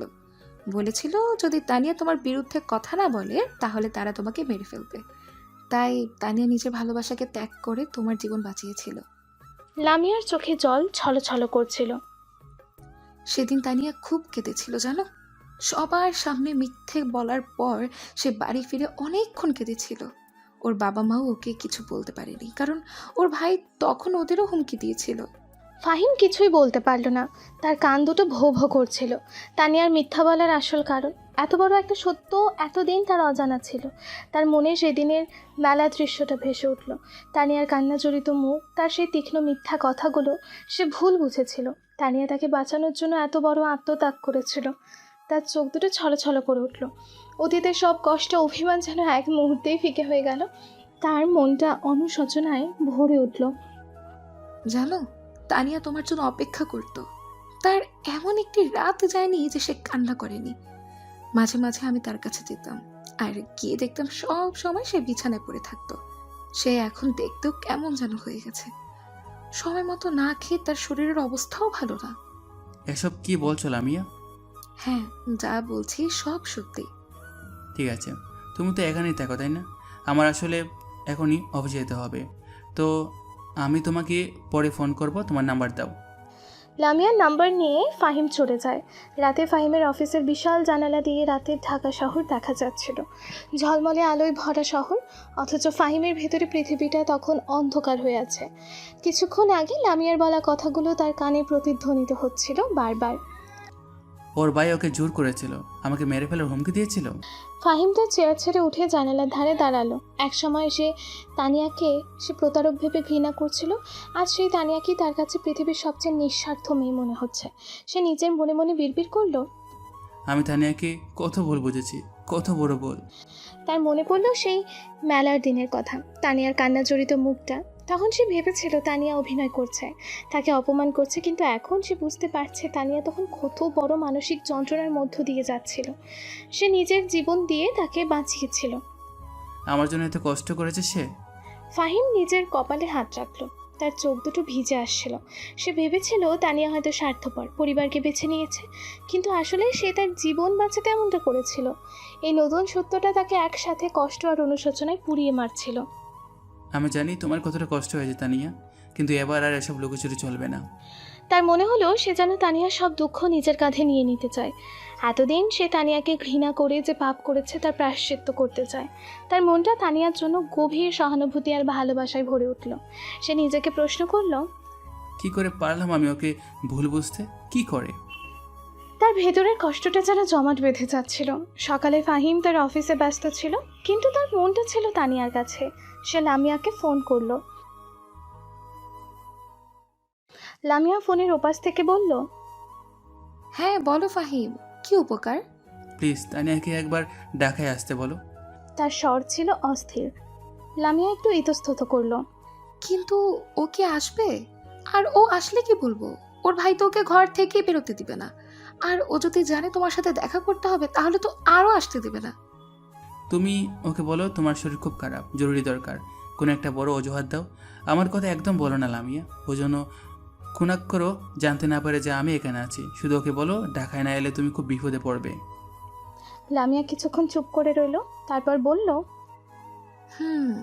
ঠিক আছে, আমি চেষ্টা করছি, কিন্তু যদি ও না আসে? ও আসবে লামিয়া, ওর আসাটা খুব জরুরি। আমার জীবন ওকে ছাড়া অসম্পূর্ণ। ফাহিম প্রায় মিনতি করলো। আমি চেষ্টা করছি, তুমি ফোনটা রাখো, আমি ওকে ফোন করে জানাই। ফাহিম ফোন রেখে দিল। তার বুকটা ধুকপুক করছিল। কিছুক্ষণ পরেই লামিয়া তানিয়াকে ফোন করলো। হ্যালো লামিয়া, কেমন আছিস? লামিয়া কণ্ঠস্বর পাল্টে গেল, যেন খুব অসুস্থ। তানিয়া, তুই তাড়াতাড়ি একবার ঢাকায় আয়, আমার খুব দরকার। আমার শরীরটা খুব খারাপ, একা একা সামলাতে পারছি না। প্লিজ তুই না এলে আমি খুব বিপদে পড়বো। লামিয়া কথার মাঝে কয়েকবার কাশি দিল, যেন সত্যি অসুস্থ। তানিয়া চিন্তিত হয়ে বলে, কি বলছিস? তোর কি হয়েছে? আমি এক্ষুনি আসছি। কিন্তু ভাইয়া? লামিয়া আর্তনাদ করে বলে, প্লিজ তানিয়া, আর কিচ্ছু বলিস না। তুই আমার সব থেকে কাছের বান্ধবী, তোকে দেখতে খুব ইচ্ছে করছে। তুই শুধু চলে আয়, তোর ভাইদের কিচ্ছু বলতে হবে না, এটা আমাদের দুজনের ব্যাপার। তানিয়া কিছুটা দ্বিধা নিয়ে বলে, ঠিক আছে, আমি আসছি, তুই চিন্তা করিস না। লামিয়া ফোন রেখে দিল। একটা দীর্ঘশ্বাস ফেললো। ফাহিমের জন্য এত বড় একটা মিথ্যা বলতে হলো। তানিয়াকে আনার এই ঝুঁকিটা তারা নিচ্ছিল, কিন্তু এর ফলাফল কী হবে তা তাদের জানা ছিল না। পরের দিন বিকেলে তানিয়া লামিয়ার কথায় ভরসা করে গ্রামের বাড়ি থেকে পালিয়ে এসেছে। তার মনটা অস্থির। লামিয়ার কি হয়েছে কে জানে। ক্যাফেতে ঢুকে সে চারিদিকে চোখ বোলালো। লামিয়াকে খুঁজছিল, কিন্তু তার চোখে পড়ল ক্যাফের এক কোণে বসে থাকা একটি পরিচিত মুখের দিকে, ফাহিম। তানিয়া যেন নিজের চোখকে বিশ্বাস করতেই পারছিল না। সে থমকে দাঁড়ালো। ফাহিম, এই মানুষটাকে সে গত 5 বছর ধরে খুঁজেছে, তার জন্য কেঁদেছে, কষ্ট পেয়েছে, আর আজ সে তার সামনে। ফাহিমও তানিয়াকে দেখল। তার চোখে সেই একই ভালোবাসা, সেই একই অপেক্ষা। তানিয়ার চোখ থেকে অঝরে জল গড়িয়ে পড়ছে। সে আর নিজেকে ধরে রাখতেই পারল না। পাগলের মতো দৌড়ে ফাহিমের কাছে গেল, তাকে সজোরে জড়িয়ে ধরল। ফাহিম, তুমি কোথায় ছিলে এতদিন? তানিয়া ফাহিমের বুকে মুখ গুজে কান্নায় ভেঙে পড়ল। তার কণ্ঠস্বর ছিল কান্নায় ভারী। আমি তোমাকে কতটা মিস করেছি, তোমাকে কত খুঁজেছি তুমি জানো। আমার প্রতিটা রাত তোমার চিন্তায় কেটেছে ফাহিম। ফাহিমও তানিয়াকে শক্ত করে ধরে সান্ত্বনা দিল। তার নিজের চোখেও জল চিকচিক করছিল। আমি জানি তানিয়া, আমি সব জানি। সে তানিয়ার মাথায় হাত বুলিয়ে দিল। আমি তোমাকে অনেক মিস করেছি, আর প্রতিটা মুহূর্ত কষ্টে কেটেছে আমার তোমাকে ছাড়া। তানিয়া ফাহিমের মুখটা দুহাতে ধরল। তুমি কেন চলে গিয়েছিলে? কেন সেই দিন বিশ্বাস করলে না আমাকে? আমার তো কোনো দোষ ছিল না। আমাকে কত কষ্ট পেতে হয়েছে তুমি জানো?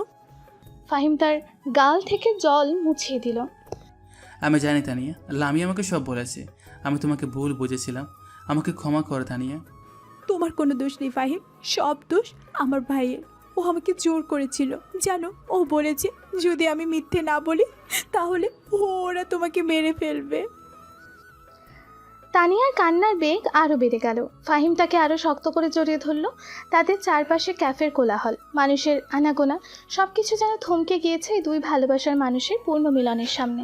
তাদের এই অপ্রত্যাশিত দেখা হওয়াটা ছিল যেন নিয়তির এক অদ্ভুত খেলা। কান্না থামলে তানিয়া ফাহিমের সামনে বসলো। ফাহিম তার হাত ধরেছিল। তাদের চোখে তখনও জল, কিন্তু মুখে ছিল এক ধরনের প্রশান্তি। ফাহিম তানিয়ার চোখের দিকে তাকিয়ে বলল, তানিয়া, আমি এখন তোমাকে একটা প্রশ্ন করব, যার জবাব তোমার জীবন বদলে দেবে। তার কণ্ঠস্বর ধীর কিন্তু দৃঢ়। যদি তুমি সত্যি আমাকে ভালোবাসো তাহলে আর গ্রামে ফিরে যাবে না, তোমার বাবা ভাইয়ের কাছে যাবে না, এখানে থেকে যাও আমার সাথে। তানিয়ার মুখটা চিন্তায় কালো হয়ে গেল। সে জানে এর মানে কি, তার পরিবারকে ত্যাগ করা, কিন্তু তার মনে এখন ফাহিমের জন্য ভালোবাসা ছাড়া আর কিছুই নেই। সে এক মুহূর্ত ভাবল না। তানিয়া ফাহিমের হাতটা শক্ত করে ধরল। তার চোখে ছিল দৃঢ় প্রতিজ্ঞা। আমি তোমাকে ছাড়া আর কোথাও যাব না ফাহিম। একবার যেই ভুল করেছি সেটা দ্বিতীয়বার করতে চাই না। আমি তোমাকে আর দ্বিতীয়বার হারাতে চাই না। যা হবে দেখা যাবে। জীবনে যত বাধাই আসুক আমি তোমার পাশেই থাকবো। তার গলায় ছিল আত্মবিশ্বাস। আমার পরিবার আমার সাথে যা করেছে এরপর আমি তাদের কাছে ফিরতে চাই না। হ্যাঁ, একবার যখন বাড়ি থেকে বের হয়েছি আর ফিরতে চাই না। তুমি আমাকে যেভাবেই রাখো তোমার সাথেই থাকবো। কিছুদিন থাকলে হয়তো এমনিতেই সব ঠিক হয়ে যাবে। ফাহিম আনন্দে তানিয়াকে আরো শক্ত করে জড়িয়ে ধরল। আমি জানতাম তুমি এমনই বলবে। তারা দুজনেই ভালোবাসার এই নতুন মুহূর্তে নিজেদের হারিয়ে ফেলেছিল। ভবিষ্যতের অনিশ্চয়তা তাদের সামনে তখন তুচ্ছ মনে হচ্ছিল। তারা বিশ্বাস করছিল একসাথে থাকলে তারা যে কোনো বাধা পেরিয়ে যেতে পারবে। ঠিক সেই মুহূর্তে ক্যাফের এক কোণে বসে থাকা একজন লোক সে মনে মনে বলে, এটা তো রায়হান স্যারের বোন। ও এখানে এই ছেলের সাথে কি করছে? দেখে তো মনে হচ্ছে এরই প্রেমিক প্রেমিকা। দ্রুত খবরটা দিতে হয়। এ হলো ফাহিমের পরিচিত লোক। তার ফোনটা বের করলো। সে ফাহিম আর তানিয়ার দিকে তীক্ষ্ণ দৃষ্টিতে তাকালো। তাদের ঘনিষ্ঠতা তার চোখে পড়ল। দ্রুত একটা ছবি তুলল সে। এই ছবিটা খুব দরকারি হতে পারে, এক্ষুনি পাঠিয়ে দিই। তারপর দ্রুত একটা নাম্বার ডায়াল করলো। ফোনের রিংটন বাজলো। লোকটা খবর দিচ্ছে। ক্যাফের কোলাহলের যেন এক অশুভ সংকেত বয়ে আনলো। তাদের ভালোবাসার এই দৃঢ়তার মুহূর্তেই নতুন এক বিপদ তাদের দিকে ধেয়ে আসছিল। তানিয়ার ভাইয়ের কাছে খবর পৌঁছালো, আর এর ফলাফল কি হতে পারে তা কেউ জানে না। আর তানিয়ার মনের ভেতরটা অজানা আশঙ্কায় কেঁপে উঠল। তাদের সুখের মুহূর্তটা যেন হঠাৎ করে অনিশ্চিত ভবিষ্যতের কালো ছায়ায় ঢেকে গেল। পরের দিন সকালবেলা ফাহিমের ফ্ল্যাটের বড় জানালা দিয়ে উজ্জ্বল আলো এসে পড়ছে। তানিয়া মুগ্ধ চোখে চারপাশটা দেখছিল। ক্যাফে থেকে সরাসরি ফাহিম তাকে এই ফ্ল্যাটে নিয়ে এসেছে। এটা তার গ্রামের বাড়ির মতো ছোট নয়, বরং অনেক বড়, আধুনিক আসবাবপত্রে ভরা। তানিয়ার মনে হচ্ছিল সে যেন এক নতুন জগতে এসে পড়েছে। তার চোখে তখনও গত রাতের ঘটনার রেশ, কিন্তু এখন সেখানে আনন্দের দ্যুতি। ফাহিম তার পাশে এসে দাঁড়ালো, তার মুখে এক গভীর তৃপ্তি। তোমার আর কোনো চিন্তা করতে হবে না তানিয়া, এখন থেকে আমি তোমার সব। ফাহিম তানিয়ার হাতটা ধরল, তার আঙুলগুলো আলতো করে বুলিয়ে দিল। আর তুমিও আমার সব। তানিয়া ফাহিমের দিকে ফিরে তাকালো। তার চোখে জল টলমলো করছে, কিন্তু এবার সে জল কষ্টের নয়, ভালোবাসার। আমার জীবনে তোমার ভালোবাসাই যথেষ্ট ফাহিম। আমি শুধু তোমাকেই পেতে চাই, আর কিছু প্রয়োজন নেই। সে ফাহিমের হাতটা নিজের দুই হাতে জড়িয়ে ধরল। আমি ভাবতে পারিনি আমার জীবনটা আবার এমন সুন্দর হবে।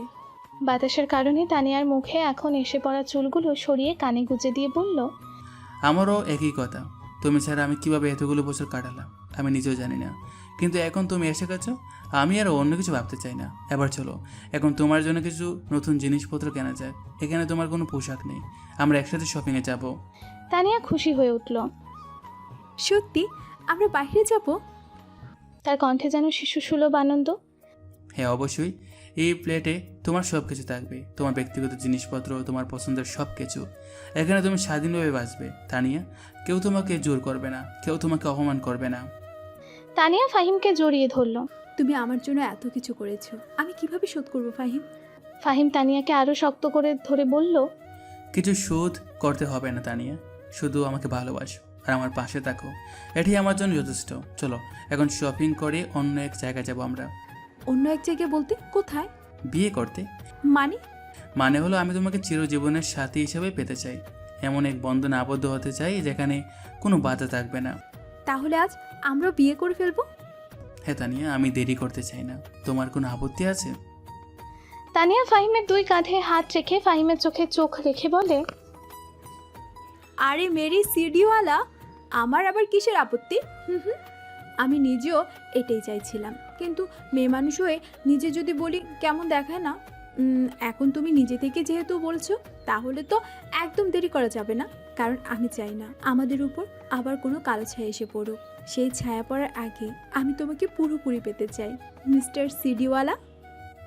ঠিক আছে চলো, এবার লেট হয়ে যাচ্ছে। তাদের এই নতুন সকাল যেন এক নতুন জীবনের সূচনা করলো, যেখানে শুধু ভালোবাসার একে অপরের প্রতি আস্থা ছিল। তারা সারাদিন শপিং করলো। বিকেলের আগ দিয়ে কোর্টের করিডোর দিয়ে ফাহিম আর তানিয়া পাশাপাশি হাঁটছিল। তাদের চোখে এক নতুন স্বপ্ন, এক অবিচল বিশ্বাস। লামিয়াও তাদের সাথে ছিল, তাদের সাক্ষী হিসেবে। কোর্টের ভেতরে ঢোকার আগে ফাহিম তানিয়ার হাতটা শক্ত করে ধরল। ফাহিম তার দিকে তাকিয়ে জিজ্ঞেস করলো, তানিয়া তুমি কি সত্যি প্রস্তুত? আমি পুরোপুরি প্রস্তুত। আমরা এখন এমন একটা সিদ্ধান্ত নিচ্ছি যা আমাদের বাকি জীবনের পথ বদলে দেবে। তানিয়া ফাহিমের দিকে তাকিয়ে দৃঢ়ভাবে মাথা নাড়ল। তার চোখে কোনো দ্বিধা ছিল না। আমি প্রস্তুত ফাহিম। আমি ভাবি আমার জীবনের সবচেয়ে সঠিক সিদ্ধান্ত এটা। আমি আর তোমাকে হারাতে চাই না। তারা রেজিস্ট্রি অফিসে প্রবেশ করলো। সেখানে কোর্ট ম্যারেজ রেজিস্ট্রার এবং দুজন সাক্ষী উপস্থিত ছিলেন। প্রয়োজনীয় কাগজপত্র তৈরি ছিল। ফাহিম এবং তানিয়া একে অপরের দিকে তাকিয়ে আছে, তাদের চোখে এক ধরনের পবিত্র শপথ। রেজিস্ট্রার তাদের প্রশ্ন করলেন, তোমরা কি একে অপরকে স্বামী স্ত্রী হিসেবে গ্রহণ করতে রাজি? ফাহিম প্রথমে বলল, আমি রাজি। তার কণ্ঠস্বর ছিল পরিষ্কার দৃঢ়। তানিয়া তার দিকে তাকিয়ে বলল, আমিও রাজি। তার মুখে এক পবিত্র হাসি। কাগজপত্রে স্বাক্ষর করার পর ফাহিম তানিয়ার দিকে ফিরল। তার চোখে জল চিকচিক করছিল। এখন থেকে তুমি আমার স্ত্রী তানিয়া, আমার সব কিছু। আমি তোমাকে সবসময় ভালোবাসবো, তোমার পাশে থাকবো, কোনো বিপদ তোমাকে ছুঁতে পারবে না। তার হাতটা আলতো করে তানিয়ার গালের ওপর রাখলো। তানিয়াও ফাহিমের হাত ধরে বলল, আমিও তোমাকে সবসময় ভালোবাসবো ফাহিম। তোমার সব দুঃখে সুখে আমি তোমার পাশে থাকবো। যত বিপদে আসুক না কেন, আমি তোমার হাত ছাড়বো না। লামিয়া তাদের দিকে তাকিয়ে হাসছিল। তার চোখেও ছিল আনন্দ। তারা একে অপরের প্রতি চিরদিনের জন্য আবদ্ধ হলো। তাদের ভালোবাসার সম্পর্ক যেন আরও মজবুত হলো, এক নতুন মাত্রায় পৌঁছালো। তারা কোর্ট থেকে বেরিয়ে এলো যেন এক নতুন পৃথিবীতে পা রেখেছে। তাদের ভবিষ্যৎ তখন তাদের সামনে স্পষ্ট উজ্জ্বল। পরের দিন বিকেলে ফাহিমের অফিসের সামনেটা তখনও বেশ ব্যস্ত। গাড়ি, মানুষ, দোকানপাট সব কিছুর মাঝে হঠাৎ করে একটা পুরনো মডেলের জিপ গাড়ি এসে থামলো। গাড়ি থেকে নেমে এলো রায়হান, তানিয়ার ভাই। তার সাথে আরও 4-5 জন লোক। তাদের মুখগুলো কঠিন। রায়হানের চোখে রাগ আর মুখে প্রতিশোধের নেশা। সে সোজা অফিসের গেটের দিকে এগিয়ে গেল। এইটা ফাহিমের অফিস তাই না? রায়হান তার সাথে থাকা লোকগুলোকে জিজ্ঞেস করলো। তার গলায় কর্কশতা। একজন লোক বলল, হ্যাঁ স্যার, এটাই সেই অফিস, খোঁজ নিয়েছি। রায়হান সরাসরি অফিসের গেটে গিয়ে দাঁড়ালো। গার্ড তাকে থামানোর চেষ্টা করলো। গার্ড বলল, রায়হান গার্ডকে ধাক্কা দিয়ে সরিয়ে দিল। ফাহিম বের হ হারামজাদা, আমার বোনকে ফিরিয়ে দে। তার কণ্ঠস্বর এতটাই তীক্ষ্ণ ছিল যে আশেপাশে থাকা মানুষরাও থমকে গেল। সে প্রায় চিৎকার করে উঠল, নয়তো তোর কপালে দুঃখ আছে, তোকে আমি দেখে নিব। অফিসের ভেতর থেকে কিছু কর্মচারী উকি দিয়ে দেখছিল কি হচ্ছে বাইরে। অফিসের এক কর্মচারী দ্রুত ফাহিমের গার্ডকে খবর দিতে গেল। গার্ড দৌড়ে ফাহিমের ম্যানেজারের কাছে গেল।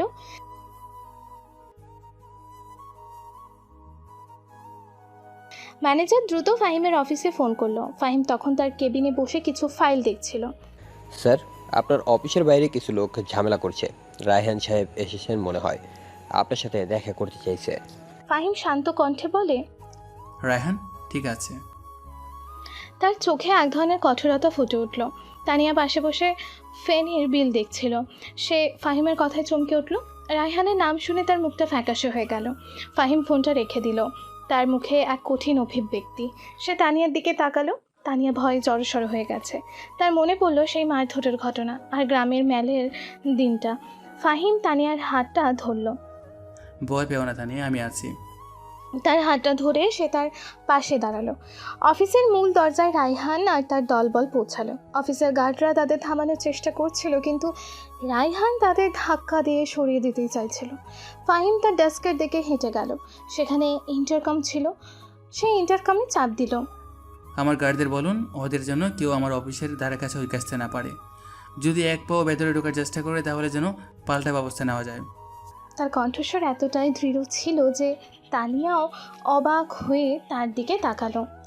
আর রায়হানকে বলুন আমার কাছে আসার চেষ্টা করলে ফল ভালো হবে না। আমার ক্ষমতার আন্দাজ তাদের নেই। বাইরে থেকে রায়হান ফাহিমের কথা শুনতে পেল। সেও অবাক হলো। ফাহিমের এই নতুন রূপ সে চিনতে পারছিল না। রায়হান চিৎকার করে বলে, ফাহিম, আমার বোনকে লুকিয়ে রেখে তুই কি ভাবছিস আমরা তোকে ছেড়ে দিব? ফাহিম তার অফিসের জানালা থেকে বাইরে তাকালো। রায়হান আর তার দলবল বাইরে দাঁড়িয়ে আছে, কিন্তু ভেতরে আসার সাহস পাচ্ছে না। ফাহিম একটা দীর্ঘশ্বাস ফেলল। তানিয়া ফাহিমের পাশে দাঁড়িয়েছিল। ফাহিমের এই রূপ দেখে সেও কিছুটা অবাক হলো। ফাহিম, তুমি কি ওদের সাথে লড়বে? ওদের লোকবল অনেক। তার মনে আবারও সেই পুরনো ভয় ফিরে আসছিল। ফাহিম তানিয়ার দিকে ফিরল। তার মুখে এক দৃঢ় হাসি। এখন আর আমি সেই ফাহিম নেই তানিয়া, যে আমাকে মিথ্যা অপবাদ দিয়ে গ্রাম ছাড়া করেছিল। সেই ফাহিম এখন আর নেই। এখন আমি একজন ব্যবসায়ী, যার সম্মান আছে, ক্ষমতা আছে। তুমি শুধু এখন দেখো তোমার জন্য আমি কি কি করতে পারি। ওদের মোকাবেলা করার শক্তি আমার আছে। ফাহিম রায়হানের দিকে তাকিয়ে একটা তীক্ষ্ণ হাসি হাসল। এবার খেলাটা বদলে গেছে। ক্ষমতার মাপকাঠিতে ফাহিম আর রায়হান সমানে সমান। ফাহিমের শক্তিশালী গার্ডরা রায়হানকে বাহিরে বের করে দেয়। রায়হান বুঝতে পারে এখানে কিছু করা যাবে না, তাই সেখান থেকে তার দলবল নিয়ে চলে যায়। কিন্তু সে থেমে থাকে না। পরের দিন সকালে ভোরের আলো সবে মাত্র ফুটেছে। ফাহিমের বাড়ির বিশাল ফটকের বাইরেটা থমথমে। তানিয়ার ভাই রায়হান তার দলবল নিয়ে এসেছে।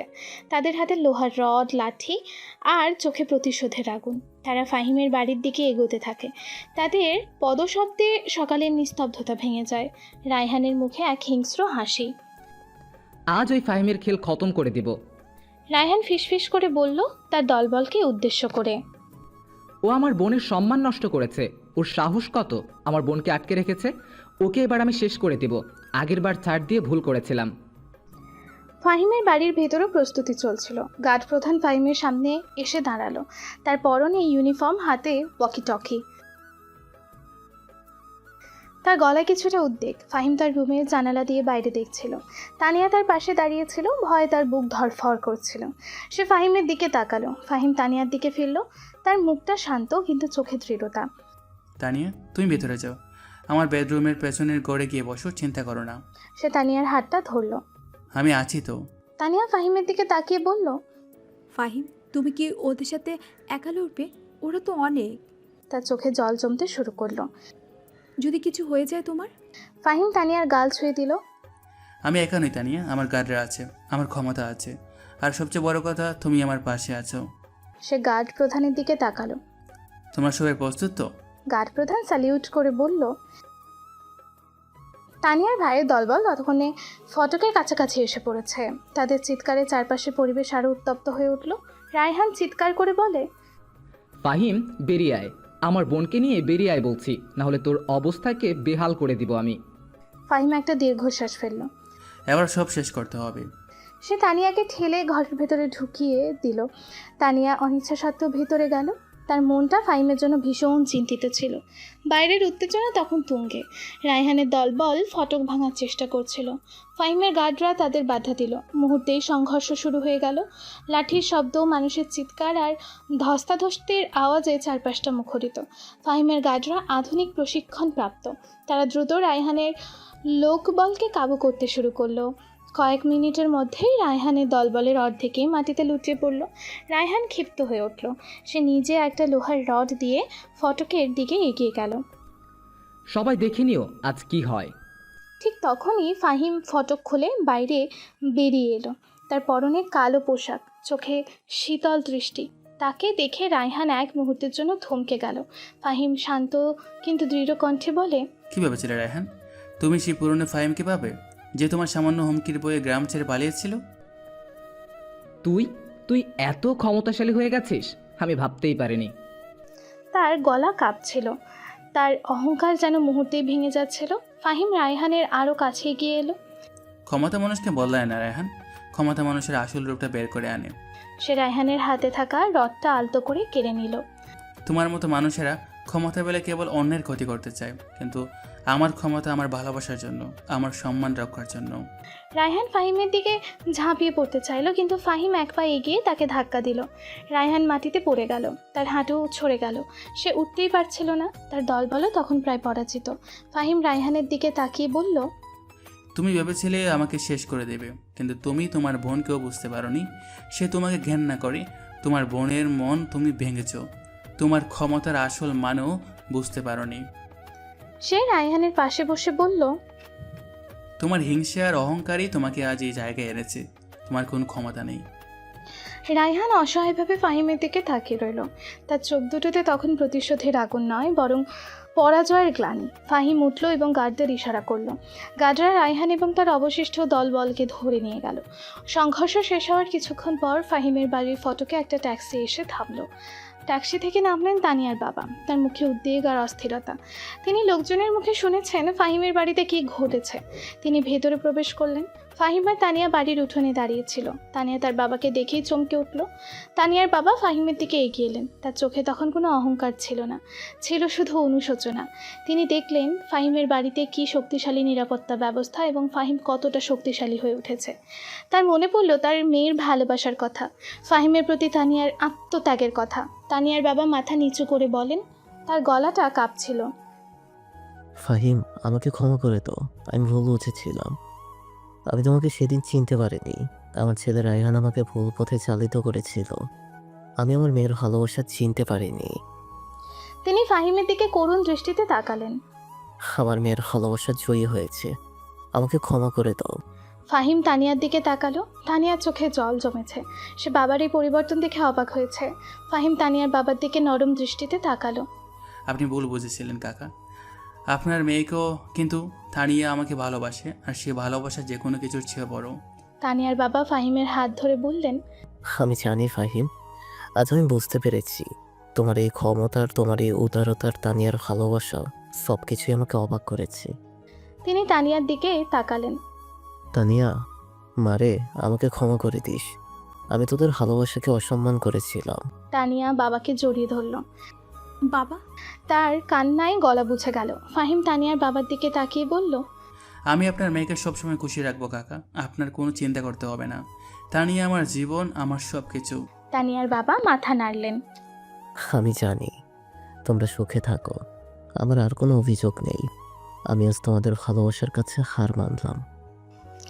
তাদের এই মিলন যেন অতীতের সব কটুতা মুছে দিল। তানিয়ার বাবার অনুশোচনা এবং হার মেনে নেওয়াটা এই কঠিন গল্পের এক গুরুত্বপূর্ণ মোড় ছিল। কিছু মাস কেটে গেছে। ফাহিম ও তানিয়া এখন তাদের নতুন সুন্দর বাড়িতে সুখী জীবন কাটাচ্ছে। তাদের বাড়িটা রুচিশীল আসবাবপত্রে সজ্জিত, সবখানে শান্তির আবহ। ফাহিম একজন সফল বিজনেসম্যান হিসেবে আরও এগিয়ে গেছে।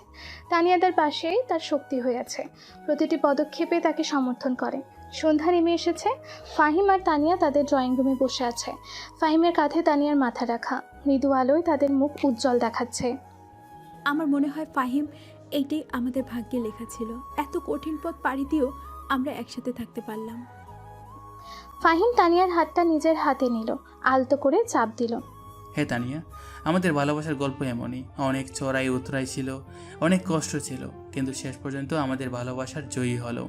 তানিয়া মাথা তুলে ফাহিমের চোখের দিকে তাকালো। আমি কখনো ভাবিনি যে এমন কিছু ঘটবে। তুমি গ্রাম থেকে চলে গেলে আমি ভেবেছিলাম সব কিছু শেষ, আমার জীবনটা শেষ হয়ে যাবে। তার চোখে তখনও সেই দিনের কষ্টের ঝলক। ফাহিম তানিয়ার চুলের ভেতর আঙুল চালালো। সবসময় মনে রাখবে, ভালোবাসা যদি সত্যি হয় তাহলে কোনো বাধাই তাকে আটকাতে পারে না। এখন আমাদের শুধু এগিয়ে যাওয়ার পালা, আমাদের নতুন জীবন, নতুন স্বপ্ন। তানিয়া ফাহিমের হাতটা আরো শক্ত করে ধরল। আমাদের সন্তানেরা যখন আমাদের গল্প শুনবে তখন তারা শিখবে যে ভালোবাসার জন্য কতটা লড়তে হয়। ফাহিম হেসে তানিয়াকে নিজের আরও কাছে টেনে নিল। আমাদের ভালোবাসার নতুন দিগন্ত আজ থেকে শুরু হলো তানিয়া, যেদিকে শুধু সুখ আর শান্তি আছে। তারা একে অপরের হাত ধরে ভবিষ্যতের দিকে তাকিয়ে আছে। তাদের চোখে এক নতুন স্বপ্ন। তাদের ভালোবাসার গল্পটা যেন এখানেই পূর্ণতা পেল, এক শুভ পরিণতিতে।